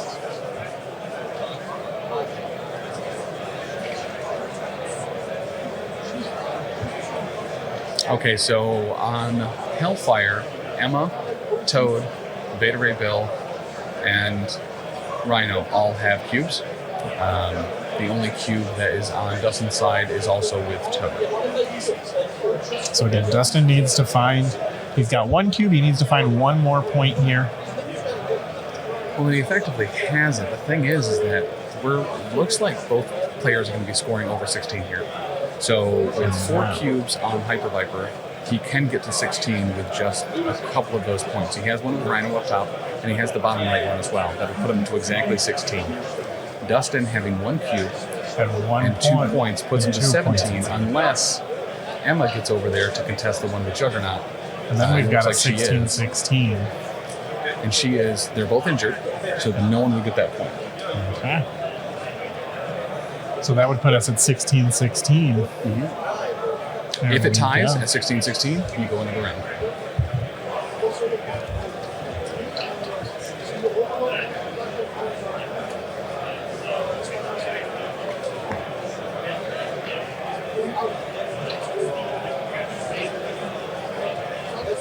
Yes.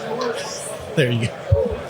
We're on the same page. You and me are like, right? You and me and Omnis. I'm on the same page with everybody. Right. CBM, thank you for the follow. 3, 2, 1. Oh, Lizard did drop a token before he left. Yes, the terrain is predetermined. Not predetermined, but set up by the judges before the match. So before anything is paired. So for regular play, normally you just kind of set up a map. Yep. You try to make it even. They have guidelines for like how many of each terrain piece should be in there. You try to spread it out. But one of the things, if you try to spike how the terrain's going to work, when you roll priority, the person that doesn't win priority gets to choose what side they want to play on. Yep. So if there is, but our judges have been excellent about making sure that has been balanced. Rhino's going to take 1 from Lizard throwing some terrain.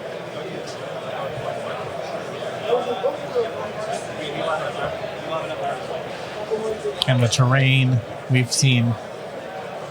Are we going to be able to bring back the subway for the finals? Is that an option? I don't know. Yeah, potentially. That would be that. But that wonderful subway terrain earlier, we have this excellent forest terrain that we're starting off with today. So a lot of great art and a lot of great terrain that we've gotten to see on our stream table throughout the weekend.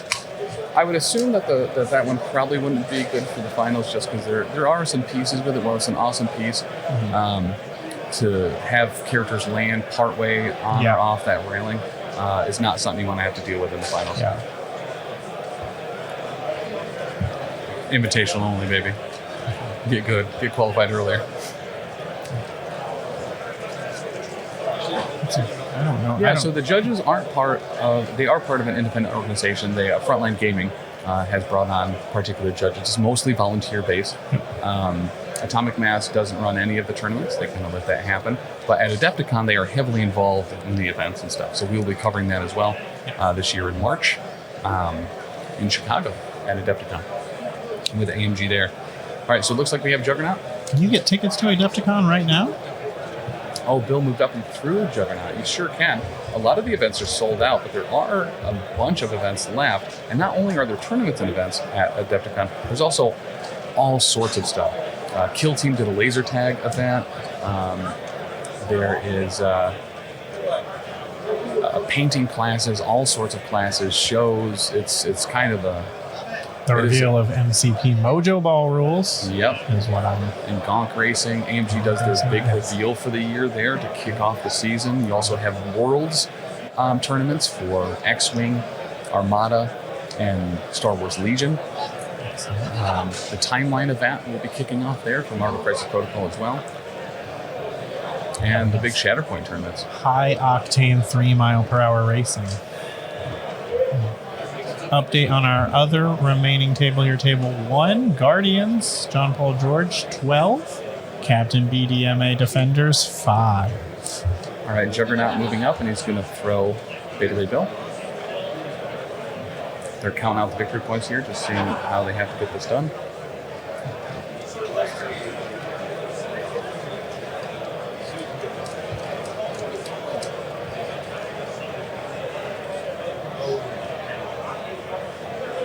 This does look like this should be a Brotherhood win, as long as Dustin makes a couple.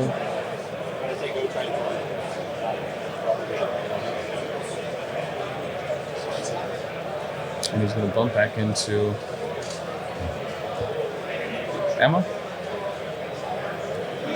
She is choosing not to transform. Oh, and she is going to transform. There we go.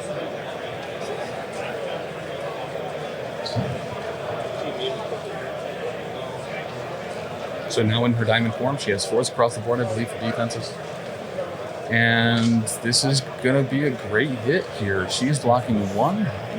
Juggernaut's doing 5, so 4 will be taken. I don't remember if she has a diamond skin reduction here or not. I don't believe so. I believe the diamond. That's still the diamond model. But there is a push on that with the wild, so that pushes Emma away.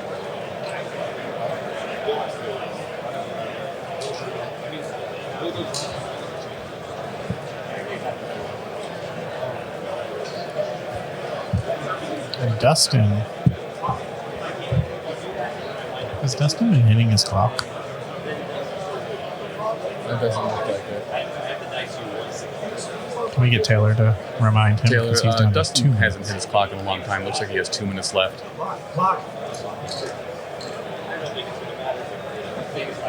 Yeah, with 21 minutes 21 left. minutes to 2. I think, yeah, the last time I looked, it was 21 minutes to 13 minutes. So I think it's just been on. Yeah. But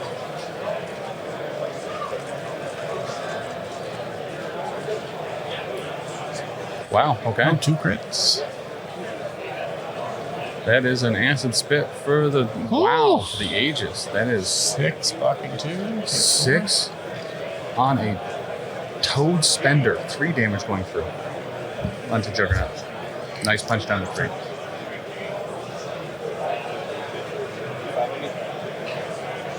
Quick round here at table 1. Guardians up 14-7 against Defenders. End of round 5, so they've got 1 more round. So Defenders is going to need to, depending on the objectives, but I think Defenders is going to have to get a tabling to turn this one around. Mm-hmm. I don't know if there are 7 points to be had on the table. So Hard to do against a CGR. absolutely Hard to do against a CGR. So we might see our second Guardians. So Alexander might be looking at his 3rd straight X-Force matchup against Guardians. All right, looking at another acid spit here into Juggernaut. Can it take him down? If he pops off like he did last time, certainly could. Well, Ooh, there you go. 2 Converts them both. them both. Another Goodness. 5. Juggernaut is alive on 1 after the nice punch. Wow. Well done, Toad. There's the handshake. So that wasn't a concession. It was just a well done, Oh, dude. it was a well done Yeah. handshake. Okay. They always get me with those. It's like,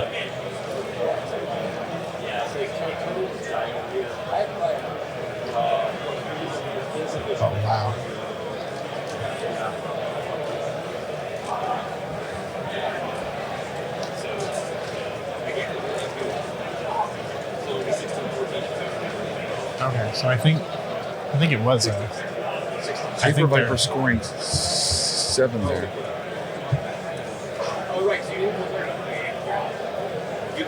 Wow. So we, I think with who winning? Yeah. With Hyperviper winning? Yeah. So that was our. Wow. So we turned it around. We got Hyperviper. So that was Hyperviper won? 17 to 4. Who won? Wow. Hyperviper. Oh, okay. Brotherhood. Okay. Brotherhood won I was 17 going to to 14. say, did I he was just like, 7-0 there? That doesn't look like the board I'm looking Ooh. at, but okay. well, So- just with so many cubes out there, I was like, I don't know. That might be. Okay. But wow, okay, so Brotherhood takes it, guys. Brotherhood. We were talking to Dustin earlier before the match, and he said, that he had bet on last year and came on. Yeah. And that, me too. There we go. And then he was hoping to kind of redeem himself from last year. Yeah. And looks like he did. is. He is on his way to the final four, the semifinals. Mm-hmm. Let's take a look at what he's going to be up against here. So he'll be taking on Gregory's Guardians Black Order list. All right, we'll refresh this bad boy. So let's take a look at the bracket. This is on the Longshanks. Absolutely. If you're curious about taking a look at this for yourself. So this is a very cool thing that Omnis and Red Sam worked on for Longshanks to have kind of a bracket set up here. All right, That is so the last match we are waiting for there, but we do know what happened. we clicked on something. There we go. Let's get back to this. Once you learn how to use it, it's easier, but it takes a Well, having to pan over, not having a slider to move over is difficult sometimes.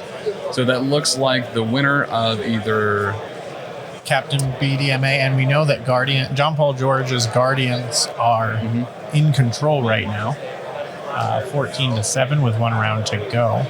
So, but X-Force, Alexander with his X-Force, and then we're waiting for Dustin to get that reporting in there, but Dustin has defeated him. We'll take on Gregory, who is playing the Guardians Black Order list. But yeah, so Spankish. So we are at the Rio in Las Vegas, Nevada. Huge hall here for a number of different games. A couple thousand people here as well. In this particular hall, we have AOS. We have a bunch of the Adepticus Titanicus, as well as I think a whole bunch of the War Machine might be in here. You can hear some wogs in the background as well from the Warhammer players. And this is just one of several very large halls here at LVO. Big merch hall, bunch of side rooms. I saw some Gotham played. There's Blood Bowl going on. There's 40K. The 40K hall is huge with a big main stage and all that good stuff. It's pretty dope. But we're going to talk to... And we have before we go here, we do have our last matchup confirmed here. Guardians did defeat Defenders. So we have X-Force and Guardians, and then we have Dustin is going to come on here, and he is looking at facing off against Guardians next round. So we've still got that potential for my big chucker. That's right. There we go. But yeah, once rosters are locked, they are locked. So, and they had to be locked before... it was like 9 p.m. the night before the Invitational started. Correct, yep. So once you're in there, you're locked in. Now, granted, every time you come to a game, depending on what crisis and how much threat it is, you're bringing different characters from your roster each time. So consider the roster really just a massive sideboard where you're filling in what you might need for that particular occasion and crisis. Yeah, absolutely. But yeah, he just needs a minute. Yep. Sorry, I didn't know if he was... But yeah, you get 10 characters that you lock in that cost between 2, the minimum's 2, the highest is 8. 2s are pretty popular, 8's not very popular. But what was the final score there as well? Where'd my pencil go? For this one or for the Guardians Defenders? For this one that we just did. 17-14. Can I see a pencil quick? You're going to write back. 14, 17. There we go. Yeah, poor Dormammu. But yeah, so missions usually there used to be 14 to 20. They've removed the 14, so now it's 15 to 20 as far as the threat range that you can get. And yeah.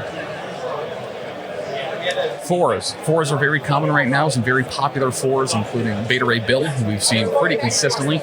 A lot of leaders are 4 as well. I believe all 3 Captain Americas are 4, as are 2 of the Red Skulls. 1 of the Red Skulls is threat 5. Emma Frost, for instance, here, 4 threat. Ready? Yeah, don't worry. It's good, man. But we're going to talk to Dustin here.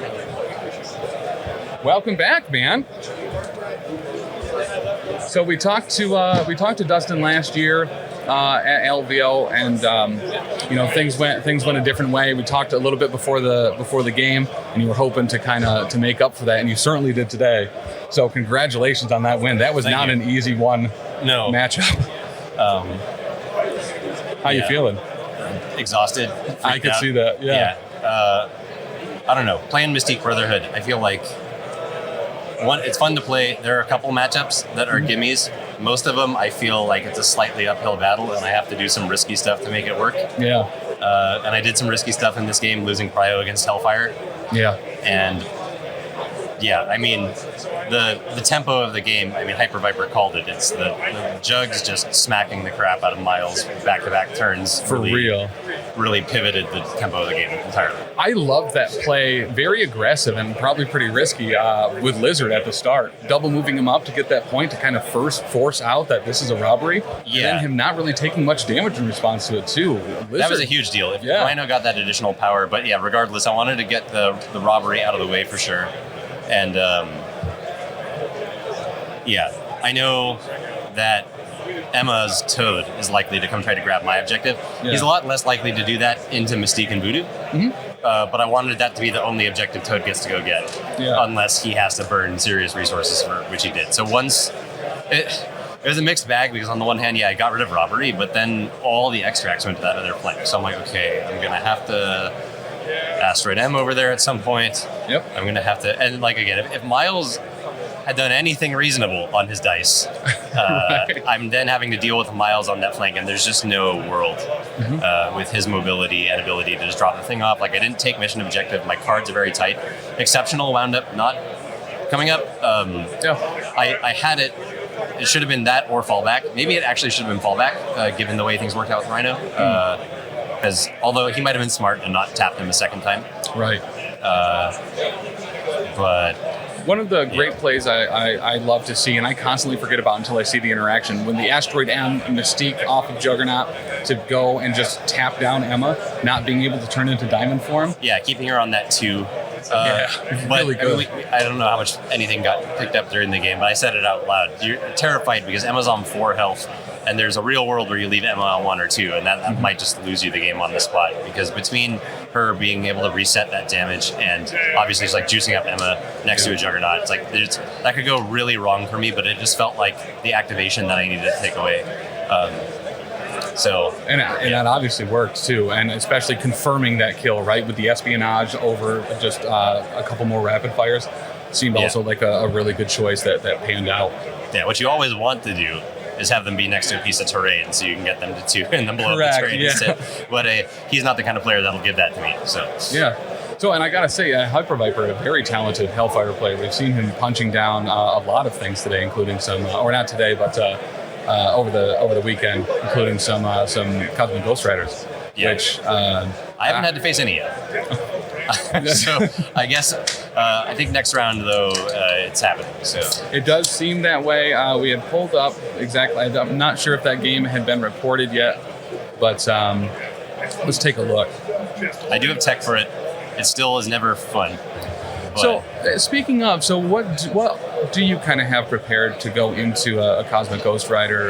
So it'll depend a lot on the threat, but the core of it is just Juggernaut and Colossus. So tanky models usually are a bit of a liability to him. Yeah. But they both can be neither pushed, or they can't be pushed by him, which means they also can't be incinerated by him. And it also means that he can't pull them off a point incidentally to slow my scoring down. Okay. And then Colossus will die to Spenders, but CGR has a really hard time putting Colossus's backside down with gainers, and then he can't like chains them out of the way, and then he's being forced to attack Colossus instead of Hulk or something. So it's you know, and it, like again, it's like I'm never like, oh, I've hard countered CGR, it's fine now, but the resulting breathing room that has bought me has won me games for sure. So absolutely, it is a thing, and we'll see what it winds up looking like. Now, tell me about yesterday. So obviously you went 3-0 yesterday. Tell me about some of those games. Did you have any hard matchups? Yeah. So the first one, it's not so much that it was a hard matchup as it was just like the most mind-numbing thing that can happen in MCP, which is a 5-model mirror match. So we played Mystique Brotherhood versus Mystique Brotherhood on Senator's Infinity. Okay. We were both running Mystique, Hulk, Juggernaut, Pyro, and Toad. The only difference was I had Pyrotechnics and Indom, and he had Brace and Recal. Okay. Oh, and did the Recal come into play in any particularly heavy way, or? Kind of. There was. So in the spot where he wound up using it, it would have been huge if it had gone off, but it did not bail him out. There was another spot where he wanted to use it, but he came up with having wanted to use it after having done his wild trigger on his Juggernaut spender. So like he did his spender, he did the move from the trigger, and then wanted to pull the move back to do that. And I mean, you saw with my sorry, a bit of a tangent here, but I'm just gonna say, by all means, man. For me, like, I was a little reluctant to play on stream because I think, especially in a tournament of a caliber like this, one of my biggest anxieties is just wanting to play clean. Like I have nerves about trying to do well, but I think like wanting to play clean and not feeling like the victory has an asterisk, or like, I mean, obviously you also just don't want to put a bad taste in your opponent's mouth, but like I'm trying to play better, and I like, we don't have to unpack all the stuff with the assassination attempt of Toad on Juggernaut thing, but that was just like me saying I need to step back and breathe for a second. Is like I freaked out and then miscalculated. It's just like they're anyway. Yeah. So all that is to say, I have survived on the grace of that somewhat, but then on in my own game in that situation, there was like enough had been resolved that I felt like I'm sorry I can't give that to you in this tournament. So anyway, shout out to my opponent for playing an excellent game in that first game of the tournament as well. That was just also crazy close. We talked to Mike DeLuca a little bit yesterday, who was talking about, you know, how sometimes, especially at a big event, it's worth it to just step away and take a breather and relax a little bit. He's been meditating before each match to kind of be in a good headspace. With the extra time between rounds, you know, there is thankfully kind of that, just, I don't know, that little reprieve to be able to walk a little bit, grab some water, and reset nerves before going into another kind of high anxiety match. So I don't think there's anything wrong with that. I think people should be doing that more. And I think, thankfully, in the MCP community, we have a lot of really just kind of chill players. And I think allowing that, we also have a lot of not chill players. We've got both. I hope my opponents enjoy our games. I certainly, like, this was an incredible, crazy game, and I'm just thankful for every break I got on some of those. I mean, just like I said, you have to. Hellfire is advantaged against you out of the gate, so you have to create risky stuff. I think I've got Guardians next, and it's going to be very different. It does look like Guardians next. But some of them are being weeded out. There's only a couple of them left. But yeah, we're one of my locals who he and I have faced each other in many events. I think I have the edge on him in events. However, we did face off in the Invitational last year, right after my game on stream. Gotcha. And he took me down. So he's still in it. And we're hoping to face each other in the finals because we're in opposite brackets. So we'll see how they go. So Alec Ornoff. So Alec's running X-Force. Yeah. So he was waffling like he was going to do that or Webs right the last minute. And he is, with the exception of one really goofy game where Hulk ran amok. He generally does bad things to me with cables. So whatever. We'll see what we can do. That's awesome because we've been following Alec kind of across this because I'm a huge X-Force fan. So the fact that X-Force is still in it, I believe that's probably going to be the next stream game, assuming they're all into it. But I'm overwhelmingly excited that X-Force is performing and that they're doing well and they're just taking down Guardians left and right. Yeah, like what I was saying to him, as long as Cable gets to within 3 of the opponent, he has better wing in it. Yes, he does. So. Yeah, very much so. But dude, congratulations on continuing going. Thank you so much. Right? Yeah. Yeah. My goal this year, because I got 3-3 last year, I just really wanted to get 4-2. So that's done, and I mean, hopefully it's better than 4-2. But that was the goal, and we'll see how the rest go. See how CGR is feeling about his dice today. Well, and you've had a lot of support in chat, by the way, too. People love that Brotherhood is in it, and that there's someone performing very well with them and piloting them to a high degree. So well done there, and to know that you have a whole bunch of people in chat that are rooting for you as well. I appreciate that. Hope I don't ruin anybody's hopes and dreams other than my opponents. I like that, actually. Yeah. But all right, dude. Well, thanks for having me. Best of luck on the next round, and we'll hopefully see you later. I'd be a little sweaty there. No, it's fine. All right, so what do we got here? Huh? All right, cool. Okay, so we are going to talk to, I think we're about, what time is it? Local time. We started at 9, so next round's going to start now. We are going to talk to Hyperviper next.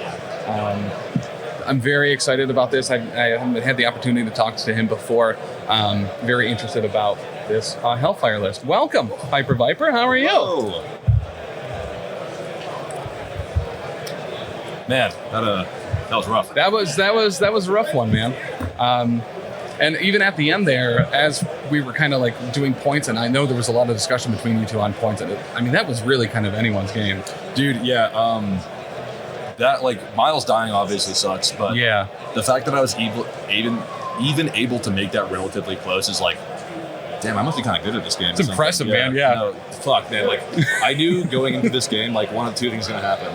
One, his kaiju, like the Juggy Hulk stuff, are going to roll like the way mine do, and they're going to roll like 3 or 4 successes. Or 2, they're going to kill me.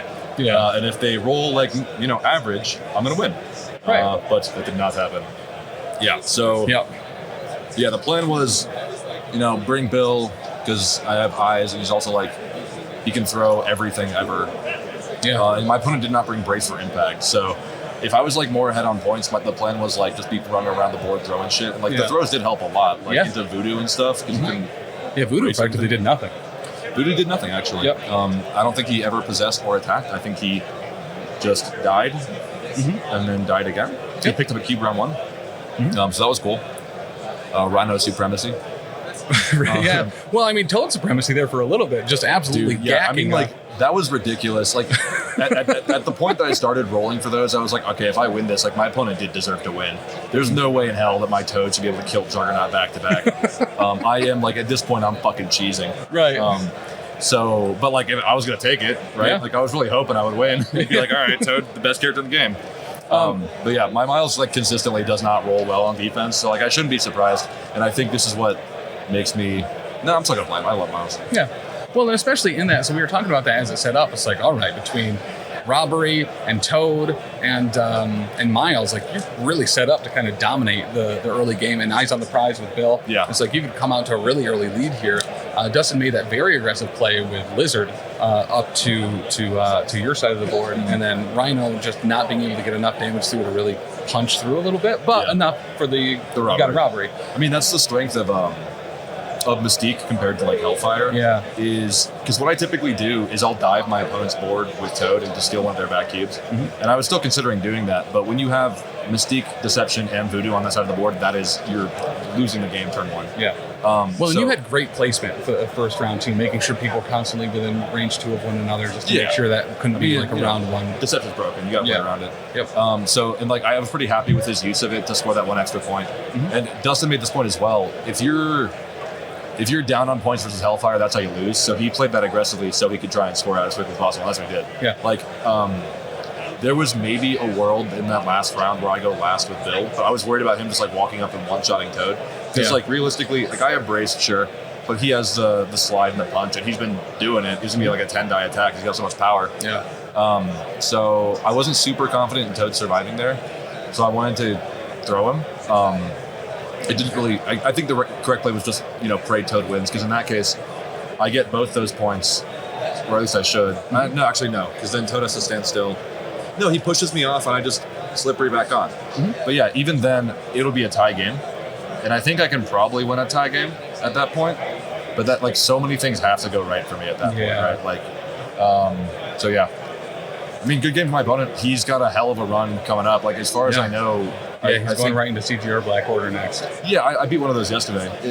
But I'm playing a very different list.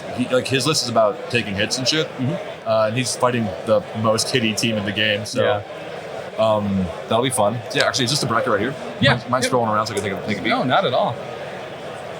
So I'm not sure he's if playing. everyone... What's his name? It's a guy, Gray, something like that. Yeah, I think it's Gary or Gregory. Yeah, Gregory. Yeah, who has... what's up top? I haven't seen up top, I believe it's X-Force against... I know Alec is in there. Alec's going to fucking win. Alec's going to win the whole tournament. I swear to God. And is it still going? It looks like it's still going. People in chat are saying Longshanks has reported that the Defenders have won. Okay. Which is very... Is it Defenders team? Yeah, there's a Defenders team left. Hell yeah. Yeah, and it does look like the case, yep. And then Dayton is playing... Oh, no, never mind. Where Dayton's out. Yeah, Dayton's out. Okay, so it'll be Defenders into X-Force, so it's a shitload of offensive rerolls. Very cool. And so we know for a fact it won't be a mirror match of Guardians in the finals. Yeah, which is nice for sure. I think people also because there are only 14 CGRs this tournament. Yeah. I think a lot of folks are even though they know he's good, it's like, I'm not doing that. It's not fun. And so, yeah, very much so. I don't believe any of the Inhumans players were bringing CGR, or maybe that was just in the LCQ potentially. Oh, okay. But we've heard that from a lot. It's like, yeah, I don't want to run them though. It's not fun. Yeah, it's like you're barely playing the game. It's just seeing if how well you roll. Yeah. So when we talked to Carl, who was also running Hellfire in a very different way, So and he had just won. We had interviewed him, and then he knew he was going into the mirror against you, and he was concerned that your Hellfire was significantly punchier than his is. So is this roster, this kind of punchy Hellfire list, is this something you've been running for a while that you've had unlocked, or have you been kind of making tweaks to it here and there? I started playing Hellfire after the last TTS league because I got knocked out by Curtis in cuts or something. And I was like, this is fun. I'm kind of tired of playing what I'm playing, and you also run Bill. Bill's my favorite character, so I'm going to do it. And I initially just took his list. I didn't understand any of the characters. I was playing it poorly. I was like, this sucks. Yeah. Besides Bill. Bill's great. I get to throw stuff all the time. Bill's great. So happy. But then I started kind of tweaking it, making it my own. And now it's got to the point that Curtis and I are not so much he's giving me tech, but we're trading tech. Yeah. We're both big on Ultron. We're both big on Zemo. I think I over-prepared for Guardians and Ghost Rider because I think Carol comes out for Hulk or something. Yeah. Yeah, not that it would have made a huge difference against Dustin if I brought Hulk. But that, I don't know. He doesn't have any steals besides Voodoo. I could have just had Hulk in the middle of the board with 2 cubes and been all right, deal with this. That would have been fun. Tell me about that first game against Rob Reale. Yes. That a hard? He's an incredible player, so I was curious when I saw him lose. I was like, yo, if Rob got smoked, he did kind of get smoked. Yeah. No hate. But he was running. Actually, I think I have it in my notes. He was running Zemo, X-23,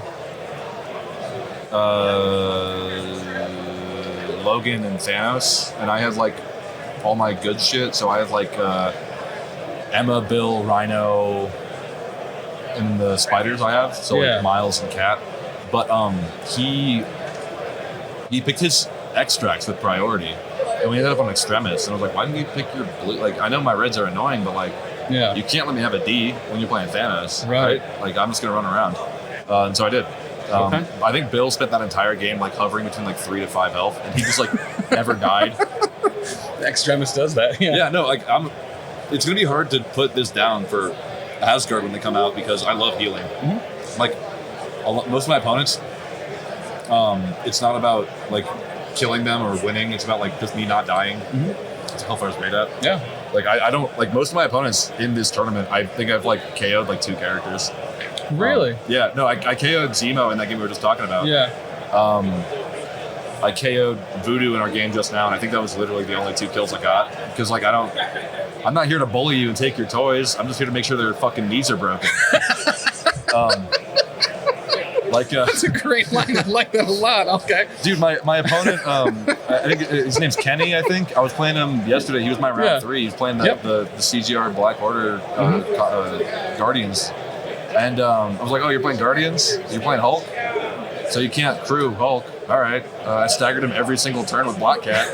And he was like, fuck this game. I'm quitting. This sucks. Like, what are they doing? Why is Black Cat in this game? Right. He was getting so tilted because I was like, walk up, troublemaker. Next turn. All right, I got 2 power again. Let's do it again, baby. I really like that. Well, is this you were at LVO last year? I've been at LVO all 3 years. All 3 years? Yeah. Hell yeah. All right. Before LVO, had you been to Vegas at all? No, my first time at Vegas was LVO. And then I've come back once since with like my girlfriend and her friends and shit. But, Okay. no, this is like the only time I really come to Vegas because like I don't really love Vegas is for this. I'll be back next year probably. Hell yeah. Did you Dude, guys... I really thought this was my year, not gonna lie. Like it was raining this morning. I was like, all right, Odin sees me. And then Odin was like, hey, you're playing spiders, bitch. Get that fucking shit out of here. So we were talking earlier because DeLuca was still in. It's like, yo, we could have a rematch. I was so excited for the rematch. So we were as well. Okay, I could be wrong, but every time we've played in tournaments since then, I have beaten DeLuca. Okay. Yeah, but it's been like local events and shit, like stuff where he's testing stuff out. I'm not saying like I'm better than DeLuca. I'm saying like I was like 6 months in my first LVO. Me being top table is madness. But dude, that's a hell of a run. I really like this list. This is something I want to try out as well. I'm getting that best Hellfire token. I've already fucked Carl up. I'm not gonna drop either. So I'm getting that token at least. Yeah, I mean, I don't think there's any way that it shouldn't go to you. At this point, I'm still top 8. I don't hate that. Yeah, not at all. But well done, man. Thanks for stopping by. Of course. And probably see you again next year. So I can see the stream on the what you guys are called Professional Casual. So these will be like VODs and stuff. They'll be on YouTube. Yeah, eventually? they're going to be on YouTube probably within the next few days. Hell yeah. What did I want to say? Oh yeah. Bill's not broken. Eyes on the prize is broken. So everyone who's like, oh, nerf this character, he's fine. Been a lot of conversation about that. On whether that goes restricted or you increase the power cost, or what do you think the fix is there? Just ban it. Realistically, because like they don't have a good history of like changing tactics cards for the better. Yeah. So realistically, like just make it restricted, like Deception. Mm-hmm. The other big one. What else do I want to say? Oh yeah. If someone can teach me or teach my Miles how to block, dude, I will be so happy. Anyway. Chat was saying that as well. They were like, my Miles never works like that. But yeah, thank you for stopping by, man. My Miles does not know how to block. My Black Cat, I should have brought Cat. Should have blocked everything. But all right. So, okay, so it looks like there were a couple changes there. So does that mean Defenders is no longer in? Was that the change? Okay. All right. Here we go. I'm excited about this. I have been absolutely stoked for this, man. I'm a huge X-Force fan. I'm very happy. You've been absolutely just crushing Guardians' dreams this weekend. But welcome. Thank you. Can I put these on? Yeah, absolutely. Make it easier for me to hear you? Yes, 100%. Oh, yeah. Yeah, it's like night and day difference, right? But Alex, how are you, man? Doing pretty well. It seems like it. Feeling good. So tell me about kind of some of your last few rounds here, how those have gone. You're 4-0 now in the Invitational. Yep. Heading into, I believe, Black Order Defenders? Guardians, gotcha. But from what I understand, you kind of got your reps in against Guardians already. Yeah, my reward for beating Guardians in the 3rd round was to play Guardians in the 4th round. Yep. And now I get to play them a 3rd time. So, I mean, yeah, so chat has been cheering for you for taking down CGRs and stuff left and right. Yep. I've been cheering for you just because you're X-Force. I love X-Force. Sure. And I can't believe I've already forgotten the name. He was just here talking about your cable. Yeah, Hyperviper. Mm-hmm. Talking about how your cable is just deleting people. Yeah, he's 5 dice reroll 2 can really. Yeah, getting in 3 like from him used to being a turret that you just kind of sat on the middle point and just kind of blast, and now being like, well, now I'm body sliding to get in your face a little bit to be able to reroll those skulls and a couple extra dice. Tell me about your kind of roster as a whole. Like, have you made any changes recently? You've been piloting this particular X-Force list for a while? A little bit, a couple months now. Okay. The latest change I did was actually to cut Honey Badger. She used to be my 2 threat. Okay. But it would make 17 threat too hard on scoring scenarios. Yeah, I can see that. So I needed to bring in someone that scores, and we swapped her out for Bullseye. Dizzard's the one who convinced me on that, so shout out to Dizzard. Big fan of Dizzard, who's also a big X-Force fan. Yep. So a couple interesting things in here that I saw. I really like the Scalpel Strange. Yes. Do you use him pretty regularly? Is he a big part of this, or is he more of a tech piece against particular matchups? He's the only model in my roster I have not put on the table yet this weekend. All right. But having a second 5 threat helps you at some point levels to smooth things out. And new Iron Man. Yes. So is he one that you're using a lot just for the rerolls? More rerolls on X-Force certainly is never a bad thing, or is it the Helios bomb? It's part Helios. Helps a lot when there's a big model you need to remove, obviously. Having a little extra control with his pushes is good. Range 4, just having. And I was having some issues with the roster, having someone just sit back on an E. Everyone really wanted to go forward and get in the range like 2 or 3 to fight.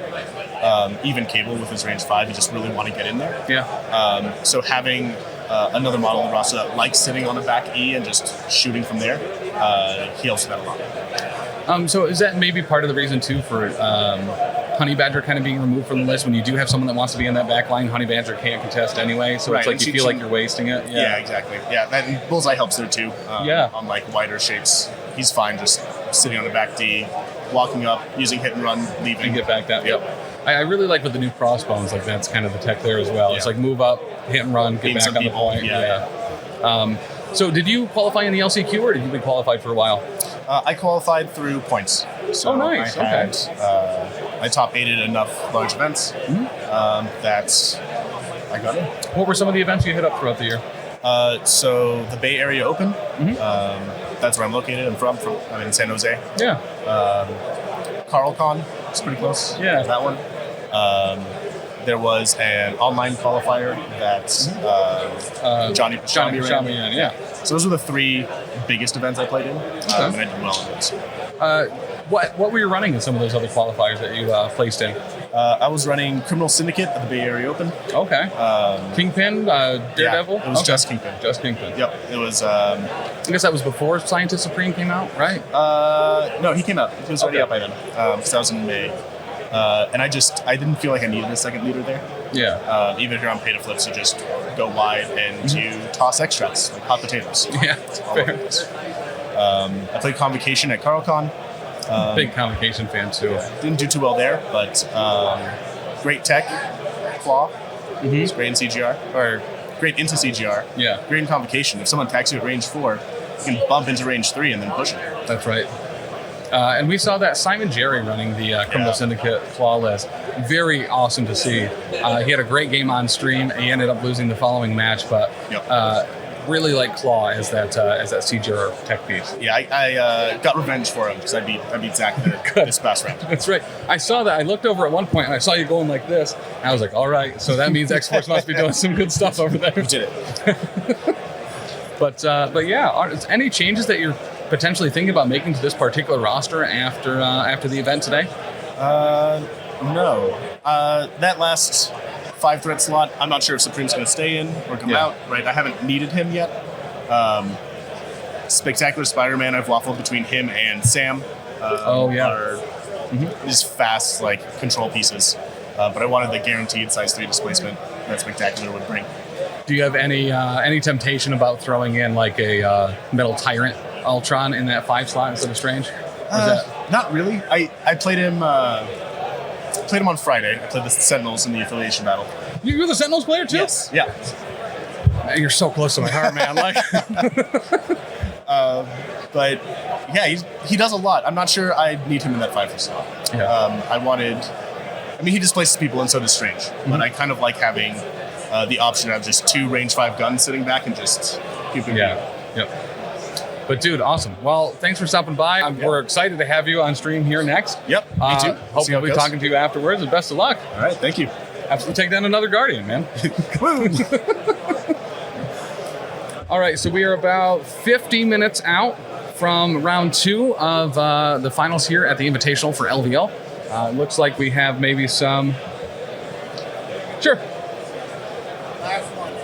Howdy, howdy. Hey there. How are you? Got me on. Yes, you'll be able to hear me a lot better against the ambient noise of the room.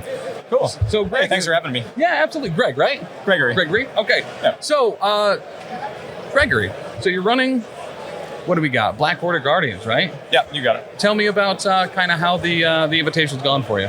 It's going great. I started off without qualifying. I was coming down. This is my first tournament of the year, or of MCP really. Oh, did you qualify in the LCQ? Yeah. Hell yeah, dude. All right. 4-1 through the LCQ and got in. It's number 9.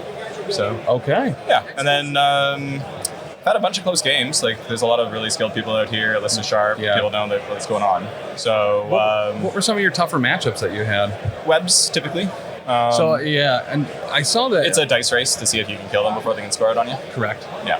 So Did you only play webs once, or did you have to kind of go through that a couple of times. They're not always webs on the thing because almost everyone's like sneaking their webs in under defenders or they're Yeah. playing essentially webs list with defenders or something like that. Yeah. Where they're going wide, grabbing objectives and running away. It basically comes down to the same game for me.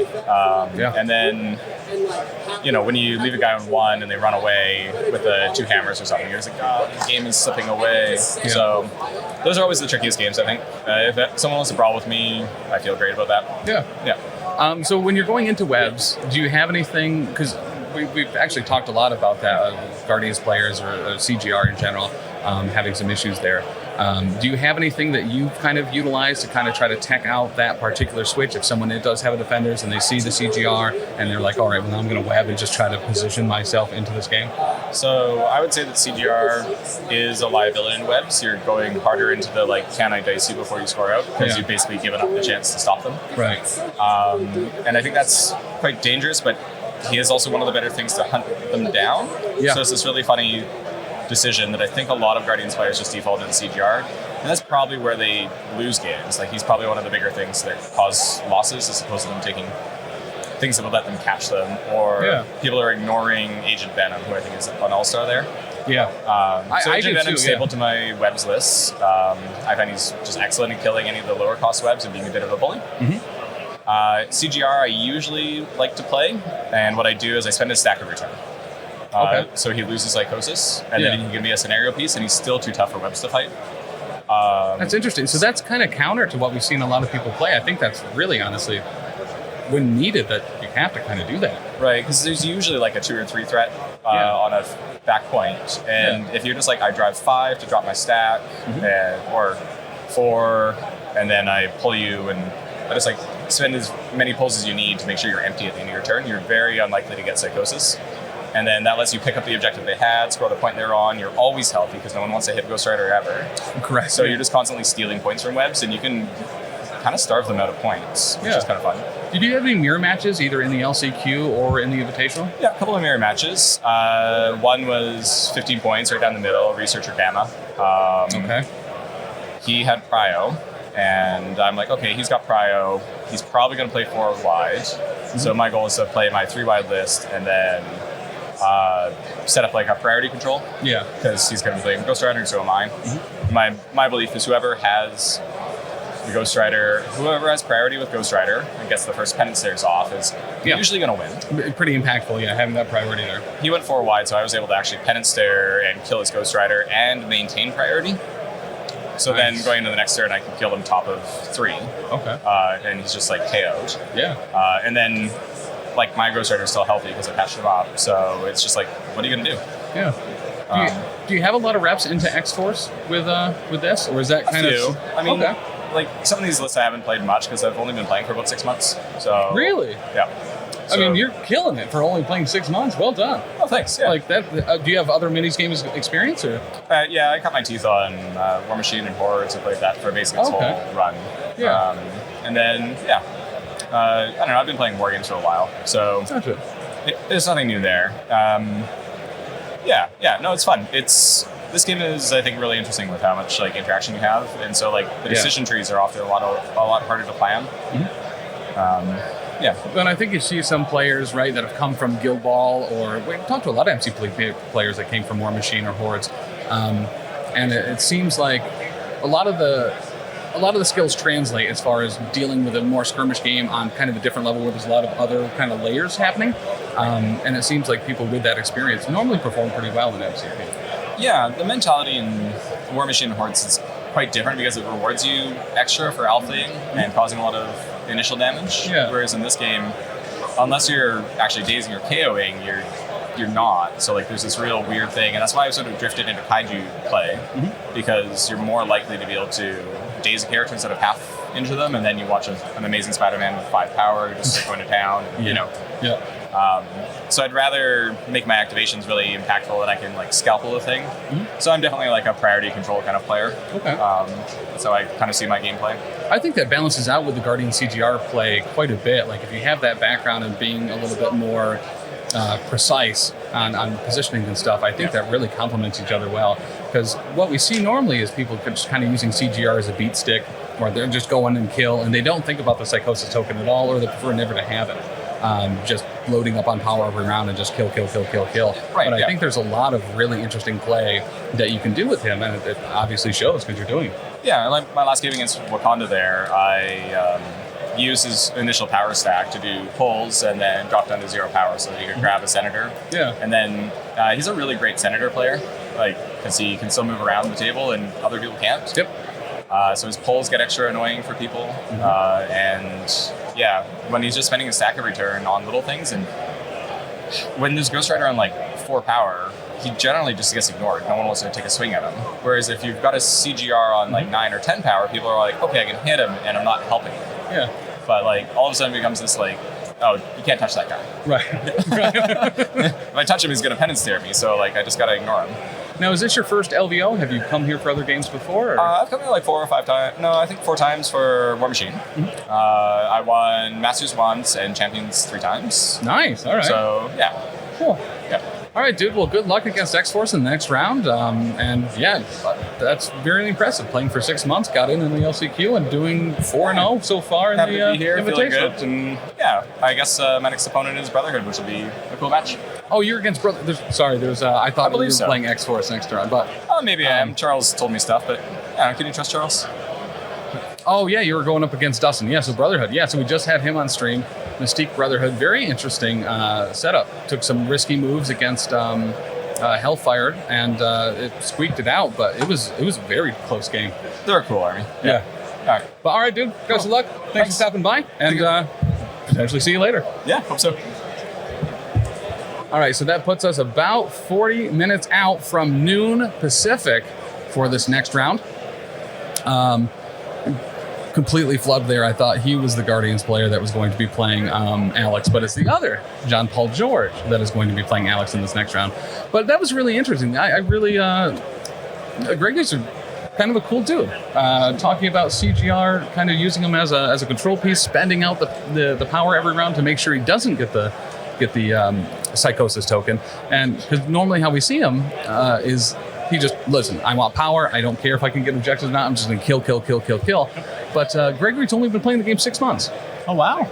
Got qualified, Fantastic. didn't play in any qualifiers this year outside the LCQ. Yep. Got in at number 9. All right. And yeah, super interesting guy. We love to see those guys who get through that LCQ. Yeah. Did you get the word on which match? I assume you know. Nope, I've been locked in interview, so I have no idea. I'm assuming we're getting X-Force. We are getting X-Force. Yeah, Yes, I'm going to be mad X-Force about it. versus Guardians. Yeah. That is going to be ours, and then Dustin and Gregory will be on the other table. We'll have a judge and Alyssa on top of that table, Nice. which will make it very difficult for players to move their pieces because there will be 2 people lying on top of the table. But Correct. they will give us updates. It's like those extreme sushi bars. You just play Yeah. on other people. Yeah. Exactly. This counts as a size 5 uninteractable train piece.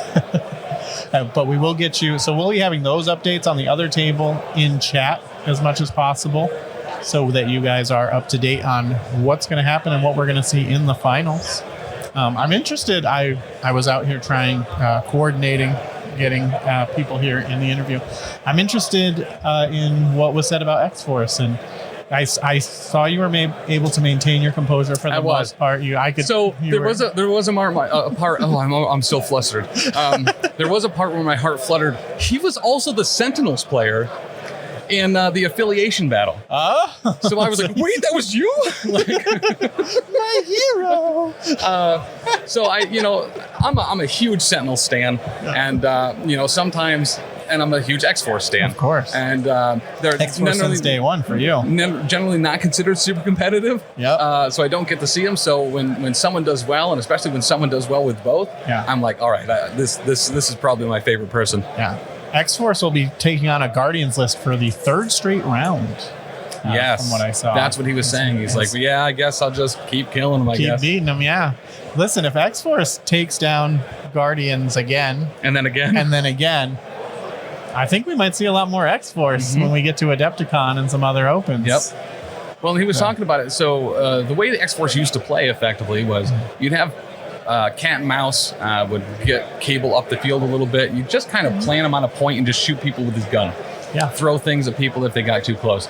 And now, after this character card upgrade, Cable on his big plasma rifle gets 2 rerolls if he's within range 3. So now Cable's kind of getting at like that medium range, being like, well, I'm going to move up a little bit and get aggressive and then just double tap people down. Yep. And then throw a huge building at them and then body slide away. Right. So I'm very excited to see this play of X-Force going into some Guardians.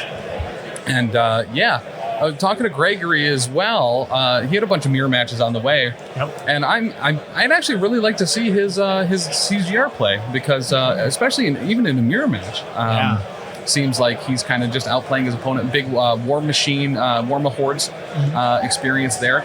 But yeah, very talented player, very refined. Certainly want to keep an eye on. My big chucker call is still. I'm not making a new one. No, sorry. Okay. My big chucker call of Guardians versus Guardians is still got potential. We have Guardians versus our other 2, but.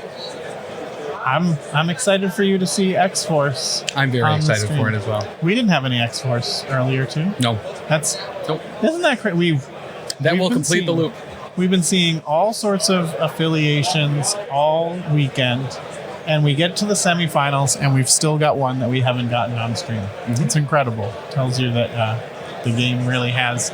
There's a lot of places you can go, even in a real tight competitive tournament like this. So. That's right. Otis playing Sentinels at LVO. He's my new favorite player. Right? Yep. See? Right? Mm-hmm. Otis has some incredibly painted, like super metallic, shiny Sentinels. He did this like Vishnu thing where he took some of the extra arms that came in the kit. So he has a Sentinel with like 6 arms coming off of it and had Loki riding in the head. Oh, it was dope. But yeah, AGZ Solari, thank you for the follow. Sorry I missed that earlier. But yeah, Deviate Nick, the Sentinels are awesome. Listen, man, they really are. Yeah. All right, so as soon as Alyssa finishes eating, we're going to talk to her a little bit, and then Rylan as well. I've already muted all of the soundboard buttons, so we don't have to worry about that. There we go. Very good. Very smart. So tell me about what's the vibe out there? I see smiling faces from people that are no longer contending, but... There was a big hug between Dustin and Hyperviper after their interviews. They both were very complimentary of the play between each other. As we saw, it was an excellent game. Hyperviper was certainly a language-filled interview, but he was very funny dude. Did he not read? Did he not read my reminder? He did not. This is here for me, but also for our interviewees. He was talking about how, like, even with a punchy Hellfire list, he's not trying to kill people. He just wants to break all of their knees. It's like, that's a great quote. I like that quite a bit. There we go. But, yeah, he was talking about how going up against a Hulk with a Black Cat Spender, it only costs 2 power. It's only 6 dice. It can only do 1 damage at maximum, similar to Shuri's Panther Gauntlets. But on a Wild, it staggers. Or I think it auto staggers. So he's just like, yeah, I'm just staggering Hulk every time he's getting mad, being like, I don't even want to play this game anymore. Someone told me to push the pink button, so I just did. Yep, he but did. It's still muted, so yep, it still is. That's all I can do. I don't know how any of this works. How does any of this work? What is this? I thought I was gonna die. I didn't realize it was just a pig in a mask. Ready? Are we bringing him on? What? It doesn't work anymore. It somehow broke. It's so weird. Oh, nuts. Oh, it's not working anymore. I don't know. I think it's off. But Rylan, do you want to pop on here for a quick Wanna second? Huh? What? Yeah, I don't know what broke it. Could have been anything. Yeah, there were a lot of people over here getting interviewed. It could have been anybody. Yeah. 20 seconds back. What? Said I don't know. It's broken. Someone in the interviews must have broke it. I don't That's know. true. Why? I don't know what you're going to talk about. We'll just talk about TO and stuff. Some of the calls you made and stuff. Yeah. All right, pop on, man. We got some time to kill. Why not? Why not? Gotta get those Yeah. notebooks. Richie's getting his squats in. I keep making him get up and sit back down. That's good. I need my squats. But yeah, with about half an hour actually till round 2, we're gonna talk to Alyssa and Rylan. We'll talk to Richie again, then we'll take a very quick bathroom break before going into round 2, where we do have X-Force on the table, going up against some Guardians. Rylan, Hi. how are you, man? Man, I'm tired. I could see that. We stayed up way too late. Yes, we did. And we played some great games last night. We did. Rob Reale always brings a bunch of dope board games. One of my favorite things at any convention that we go to, whether it's Atlantic City Open or Salt City GT, anything that like Rob and Art are at, normally in the evening it's like, all right, let's have a couple drinks, let's play some board games, social deduction games, which I really like. Oh, yeah. And it's always a blast. Yeah, Saboteur was lots of fun. Yeah. Yeah. I was so mad in any one of those games with Werewolf or Secret Hitler or Night of the Ninja. I never get to be one of the bad guys. And I finally got to be a bad guy last night. You were.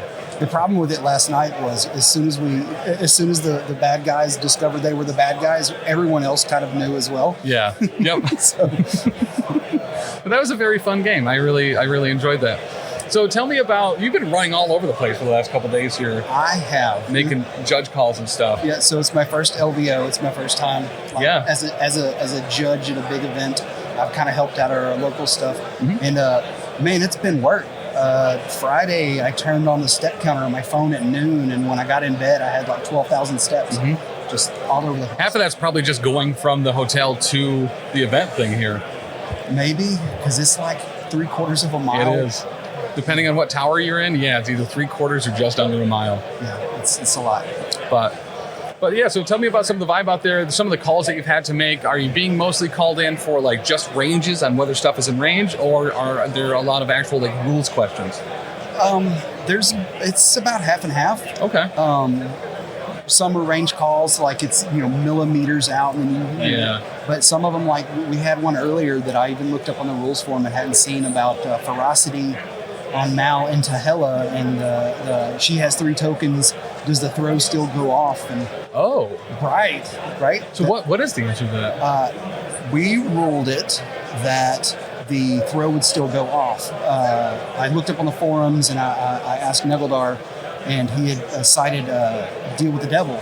But Deal with the Devil said the character's KO'd, and Hella's card said this character's not KO'd. So they would still resolve the effect, and then they ended up not doing it. So Okay. Are there a lot of rules timing questions? Because those are normally the ones that we're curious about, either before an objective takes place, or what was one of the ones the other day? Something about, I think it was about Hella, actually, and a ferocity or something along those lines. that's But- literally what I just said. What's that? Hella and ferocity. That's literally what I just said. Yeah. Oh, yeah.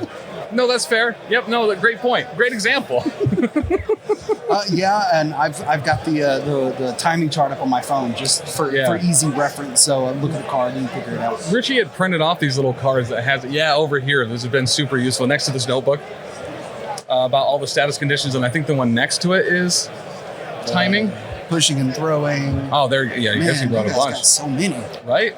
You got to be prepared. Terrain, attack time. That's the one, the attack time yeah, one. that's the simple one. But then you gotta. I know it goes a lot deeper. The full chart, so I can. Oh, that's such and such A or whatever. So, man, you guys have all kinds of stuff over here. I don't ever get to play the big kids table. So those are reminders not to swear.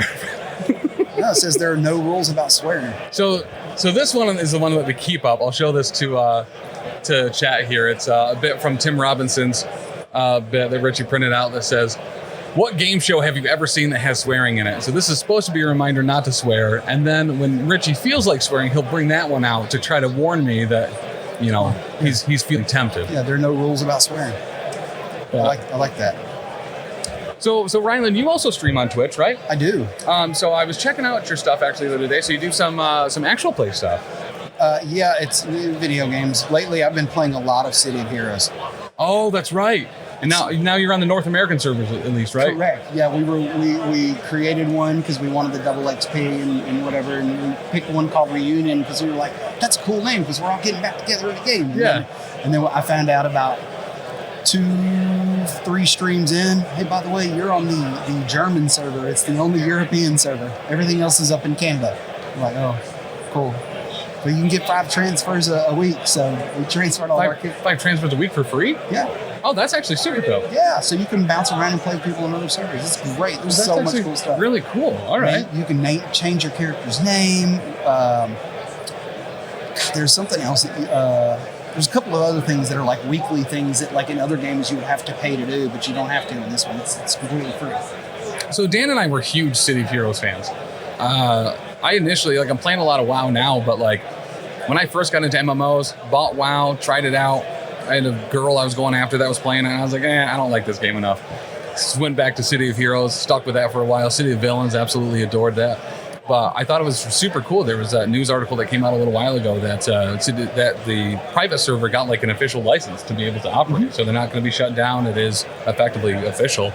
Yeah, that's super dope. Yeah, and then I'm in the Discord for the server. Oh, yeah. And they posted a thing about a week ago saying that not only do they have the license, but some of the other City of Heroes like private servers, they're all going to merge into and have extra servers in Homecoming. There's a patch coming out that's in their beta server now that's got like a new superpower and a whole bunch of new quests. So they're constantly adding stuff to this game. So... And another cool thing is, like, before it was like the heroes had certain power sets and the villains had certain ones. They're like merged. But now, you can all do it as a hero. You can be a whatever. So it's real tempting, man. Like, it's so fun. But it's twitch.tv/RylandTV, right? Yep. If you want to check out some City of Heroes goodness, because listen, you can't always be playing your comic book miniatures, right? Sometimes you got to work. And what better to do at work than to play more superhero video games? Yeah, I fly home tomorrow. I get home at midnight. I get up for work at 5:30 and go to work all day Tuesday, and then I plan to stream Tuesday night. So hell yeah! What time? What's the schedule normally? It's usually 7 Central. Okay. Thereabouts. Depends on when my wife gets home. Gotcha. Fair. And multiple nights a week, Tuesdays? Typically, it's Tuesday, Thursday, Saturday. Tuesday, Thursday, Saturday. All right. Tuesday, Thursday, Saturday, 7 p.m. Central. Ryland TV for some City of Heroes goodness. Yep. I'm going to be stopping in for sure. Dude, I'm stoked for that. I've been like prepping for LVO. I was like pushing off. I was like, I really want to play City of Heroes, but I have to leave it over here until like LVO and stuff is done. Yeah. But that's super dope. Yeah, and unlike the channel points to make you do bad stuff on here, like drink a lot. By the way, hydrate.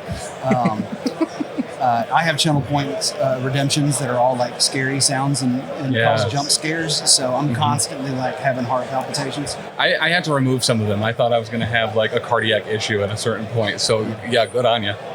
Well, apparently I typed in hydrate. I think Alyssa has my phone. That's identity theft, Alyssa. She's spending all my channel points. And a stretch. Stop spending my channel points. No, I save them. Do I get to hit a button? You can hit a button. I won't hit the pink button. All right, anything but the pink, you're good. Because we found out the pink button is probably the bad thing on all the pages. Which button should I hit? Up to you. Yeah, I was waiting to see if anybody. Oh, gotcha. Yeah, a little bit of a delay. So the options we have are yellow, red, orange, purple, or blue. Yellow, red, purple. It's a solid one. That was a solid one. It's a solid one. There is one of my favorites when we first were streaming Blood Bowl. I think it's here. You should name them. I should. That would be the professional thing to do, but we're not going to do that. Was the Whopper song. Anytime I scored a touchdown in Blood Bowl, we'd play this one.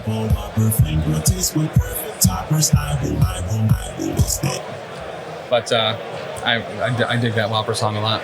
I know it's a meme, but honestly, it slaps. You know, I just had an idea. Yeah? You should stream the after party. Just having to get all sorts of like NDAs and stuff signed. Like, Yeah, just well, I have- guess it's stream. Just It's have getting out people there. come over and like chat with you. You know, play a game on stream. You know, go fish. Yo, some after party go fish action. That's not an awful idea at all. So coming up for this next round, it's my understanding all the judges are going to kind of be like hovering on one of the tables. Do you know what matchup you're going to be assisting on? I have I think Tom Omnis has the stream table, and I have the other table. So I'm not sure which one is the stream table. So the stream table is going to be X-Force up against Guardians with Alexander and John Paul George. So it looks like you're going to be doing the Brotherhood and CGR game. Oh boy. So when we just saw Dustin on stream, he won that victory to go to the semifinals here.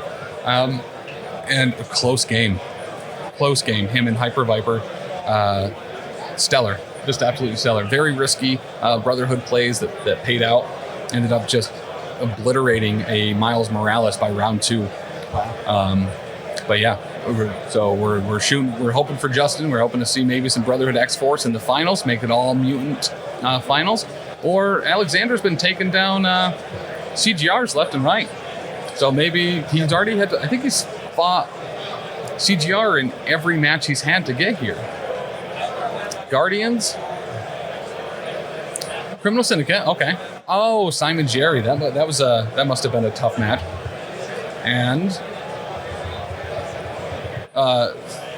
Longshanks, you need a slider. Man. No, that was... Nope. How'd I get off base here? Oh, it was Gabe, he was playing Guardians. And then Brandon, Wakanda. And then let's see. He either went Shield. Longshanks, please add in a slider to go left and right on this. And then his first match was Shield. Okay. So Shield, a couple Guardians, and Wakanda. Nice. It'll be fun. Yeah. All right. I do enjoy that as we get closer. It's less about, hey, how does this rule work? And it's more about, can I hit this person? Which is surprising because Ben's not even in the finals. Normally, that's what you have to worry about there, is that he's going to start throwing bows or something. I mean, I wasn't talking about like punching. I was talking about like, am I in range? Oh, gotcha. I thought you were talking about hitting his opponent. And when hitting your opponent comes up, there's one person that comes to mind. I think Ben was swinging his helmet at Carl earlier. Well, all right. So I think we're going to have Alyssa in here. Maybe. Oh, it's a different screen. Different page. I think. The old laugh track. I thought it was the Whopper button. Which one's Whopper? There's 2 Whopper buttons. So the blue is the short form, and then we also have the long form that goes through way too much of the song to be able to play on Twitch. Otherwise, we'll get flagged on the bot, so I will turn that off. Oh, then do the short one. What's my exclamation? Hell yeah. All right, thank you to Ryland. He's going to be hovering over the Guardians Brotherhood game. That's going to be the other semifinal match, keeping everyone in check. Well, might be a stupid question, but are there prerequisites to enter the LVO tournament, or do you just pay and show up? That's a great question, Will. Hey, rude. Alyssa, we have a question from a viewer. Maybe you know, maybe you don't. House of W asks, might be a stupid question, but are there any prerequisites to enter the LVO tournament, or do you just pay and show up? For like the LCQ? I think just for the LVO tournament. There's only one LVO tournament, right? Well, I mean, there's the Invitational, there's the okay. the LCQ, there's all the side events as well. But Alyssa has been helping us quite a bit this weekend, helping out as eyes in the skies for all of the other tables, keeping chat informed about the other semifinals, quarterfinals, and just regular old, gosh dang, good old games, Art Watch, and all the good stuff there. Is that the hero of the hobby? It is, actually, officially. But to answer the question about the LVO requirements, just talk right into that bad boy. Hey, stop. Much better. I'm short, man. Honestly, they're So- kind of tall for us too. There is no like prerequisites or requirements for the LCQ. You just pay for like your The weekend NCP ticket? badge and like the event badge as well. And then you sign up for the LCQ in the morning, and then the Invitational. I mean, you got like all year to go to events that are either points events or like qualifiers themselves. Yep. And then basically starting December, if you haven't got an actual like qualifier ticket, it starts adding up your points for all of the like points events you went to, and Tyson will start reaching out, that kind of thing. Yeah. And then you just got to make sure like if you're actually playing in the Invitational, you've got like a fully painted roster. Lose the glasses. No, I'm good. So But here, you- okay, I got to be careful though because I broke them like 2 weeks ago. Gotcha. Oh, are they plastic ones like mine too, where like Yeah. you can't just slide them back in? Oh yeah. Yeah, I got tape on them. That was your husband, by the way. And then a double hydrate, triple hydrate. Hope you got a drink. There's bottles of water there. I'll need one. Are these the bottles of water I put in your chair the other day? No, I drank all those. Oh. After the first round of hydrate. Oh, wow. I can't see what's happening. Is it Rylan? It's Rylan and Ben. I think there's about 15 here so far. Okay. Let's take a look at this. Let's count the... Huh.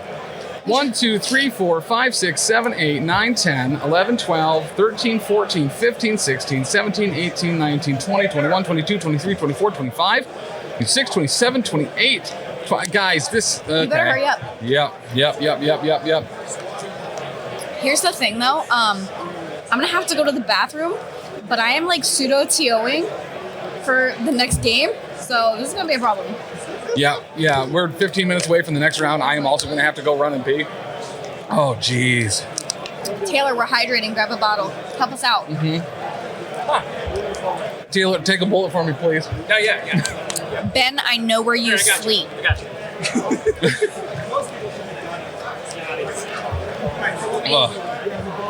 All right. I can't hear you, so. He said he had like 20,000 points left to spend. So, I have 50,000, so wait until you're on stream. Taylor's really killing it over here. Richie's helping me out as well. My stomach hurts. Is this what it felt like when I waterboarded you? Yeah, so weird. So weird. This is what I do to people? I didn't get the whole thing, but we got great looks. Ben is 100% sleeping on the couch with his Magneto helmet on. You'll get a break. You'll get a break tonight. You don't have to sleep on the couch then. That's right. To be perfectly fair, that pull-out couch is actually pretty comfy. Yeah, when you actually like pull the couch out. Yeah, it's a secret tech tip. Just make sure to stretch. Yeah, we got to stretch in here as well. Thanks. Yeah, I'm gonna stop on my water before I throw up all over your equipment. I'll take a quick break to go get throw back up at as it. well. But tell me about some of the games that you've been hovering over. What's been the vibe out there? Have there been any cool moments that you have been overseeing? I mean, I'm not really like super paying attention to like games in their entirety. But just kind of like the... kind of like hovering. The last game that I was like kind of hovering over because they were on the end. The words water and the have been banned, by the way. Water and what? The. THE, the. I thought you said I was like, well, I'm screwed. Okay, so I gotta be super conscious now without burping. Ugh.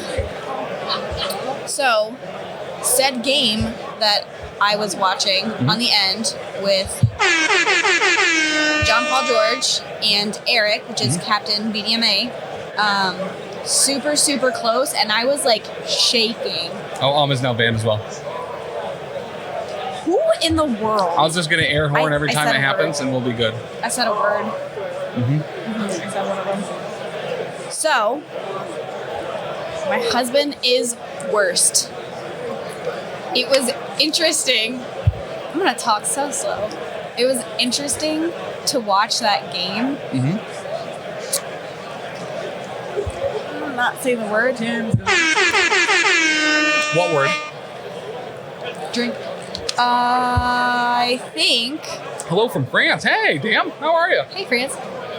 I think that said biggest thing in that last game was that John Paul George kind of got like thrown off because he took like, I think it was like a 10-minute turn or something like that. And then he like super got down on time.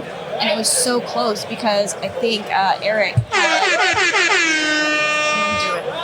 Eric had like, I don't know, 15 or so minutes, and John Paul George was down to like 3 or less. Oh, wow. Yeah, and then it was, I think he ended with under a minute. And I'm like, he's up on points. Yeah. And like all he had to do was run away with his characters. And because Bill was on his healthy side, he couldn't lose if he just flipped his time clock. So Gotcha. Yeah. We had in the Brotherhood game that we were watching, Dustin forgot to ever pass the time back to his opponent. So towards the end, he had like a minute left. Whoa. And the Hellfire player, too much water on the brain. Press it. Yeah. Oh yeah, that was a double one too. Had like 20 minutes left. Thankfully, Dustin was able to finish a game before it elapsed.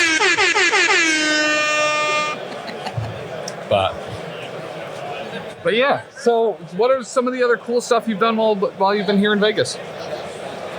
We went to Cirque du Soleil. It was the Beatles.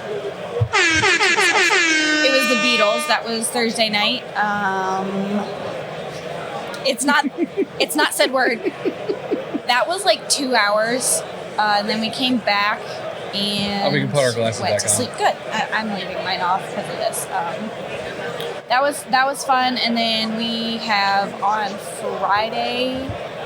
What did we do Friday? I have no idea what we did Friday. Oh, Friday we went to In-N-Out on like the other side of town. Yeah, we went stuck to in different traffic. In-N-Outs. Yeah, we were stuck in traffic. We went by the dome thingy. Yeah, what was up on the screen? It was like water first, and then it was like a furry-looking creature with eyes, and it was really creepy. Okay. Really, really creepy because we kept looking around. Yeah. We were like stuck in traffic, so it was right in front of our face. So Lindsay, that was by the way, next match is Alexander Aronoff with X-Force up against, I think, John Paul George with Guardians. Guardians. I'm super hyped about X-Force there. I think he can play Guardians or Black Order. Black Order, but I don't think so, he's too. played Black Order yet. Yeah, so that's on stream, I think, right? Yep. That'll be the next stream game. Yep. But tonight, Ben and I plus Dakota Gerber, and then Jan and his partner are all going to the Excalibur night thingy. Oh yeah. Yeah, so that's gonna be fun. That should be pretty dope. You get to eat with your hands. I won't be doing that because I'm gonna get the spaghetti. I think you eat the spaghetti with your hands there. It's gonna be hand. I just have to. Yeah, it's like bobbing for apples. Yeah. You just go for the meatballs first, and just hope it gets twisted all in one big slurp.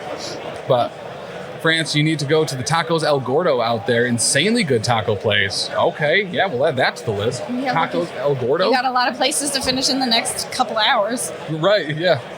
Yeah. Have you talked about the canteen yet? A little bit here and there. So it's actually super dope. They've opened up a canteen. It literally opened up yesterday or the day before. It was not open Thursday night because that's when me and a bunch of guys had gone out to the Cirque du Soleil. They opened Friday.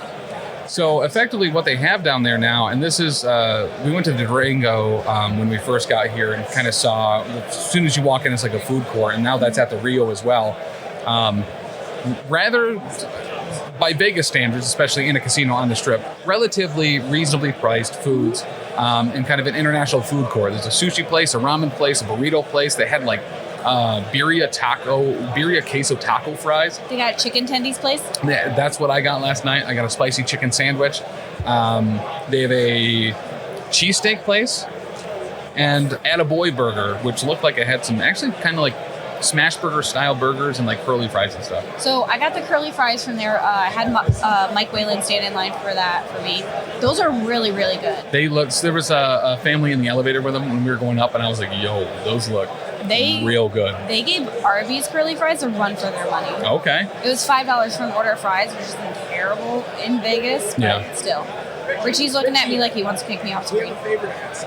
Yeah, we are going to have to take a break here so I can go pee out all of those hydrates. You probably even need to hydrate a little bit more. Yeah. I'm certainly behind on those. But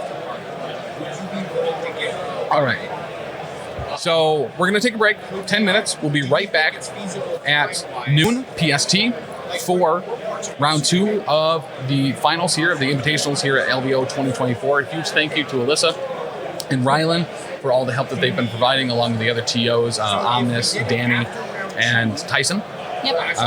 But yeah, we'll be back very shortly. We're going to have some X-Force on the board. Pretty freaking stoked. All right, we'll be back at noon. Bye.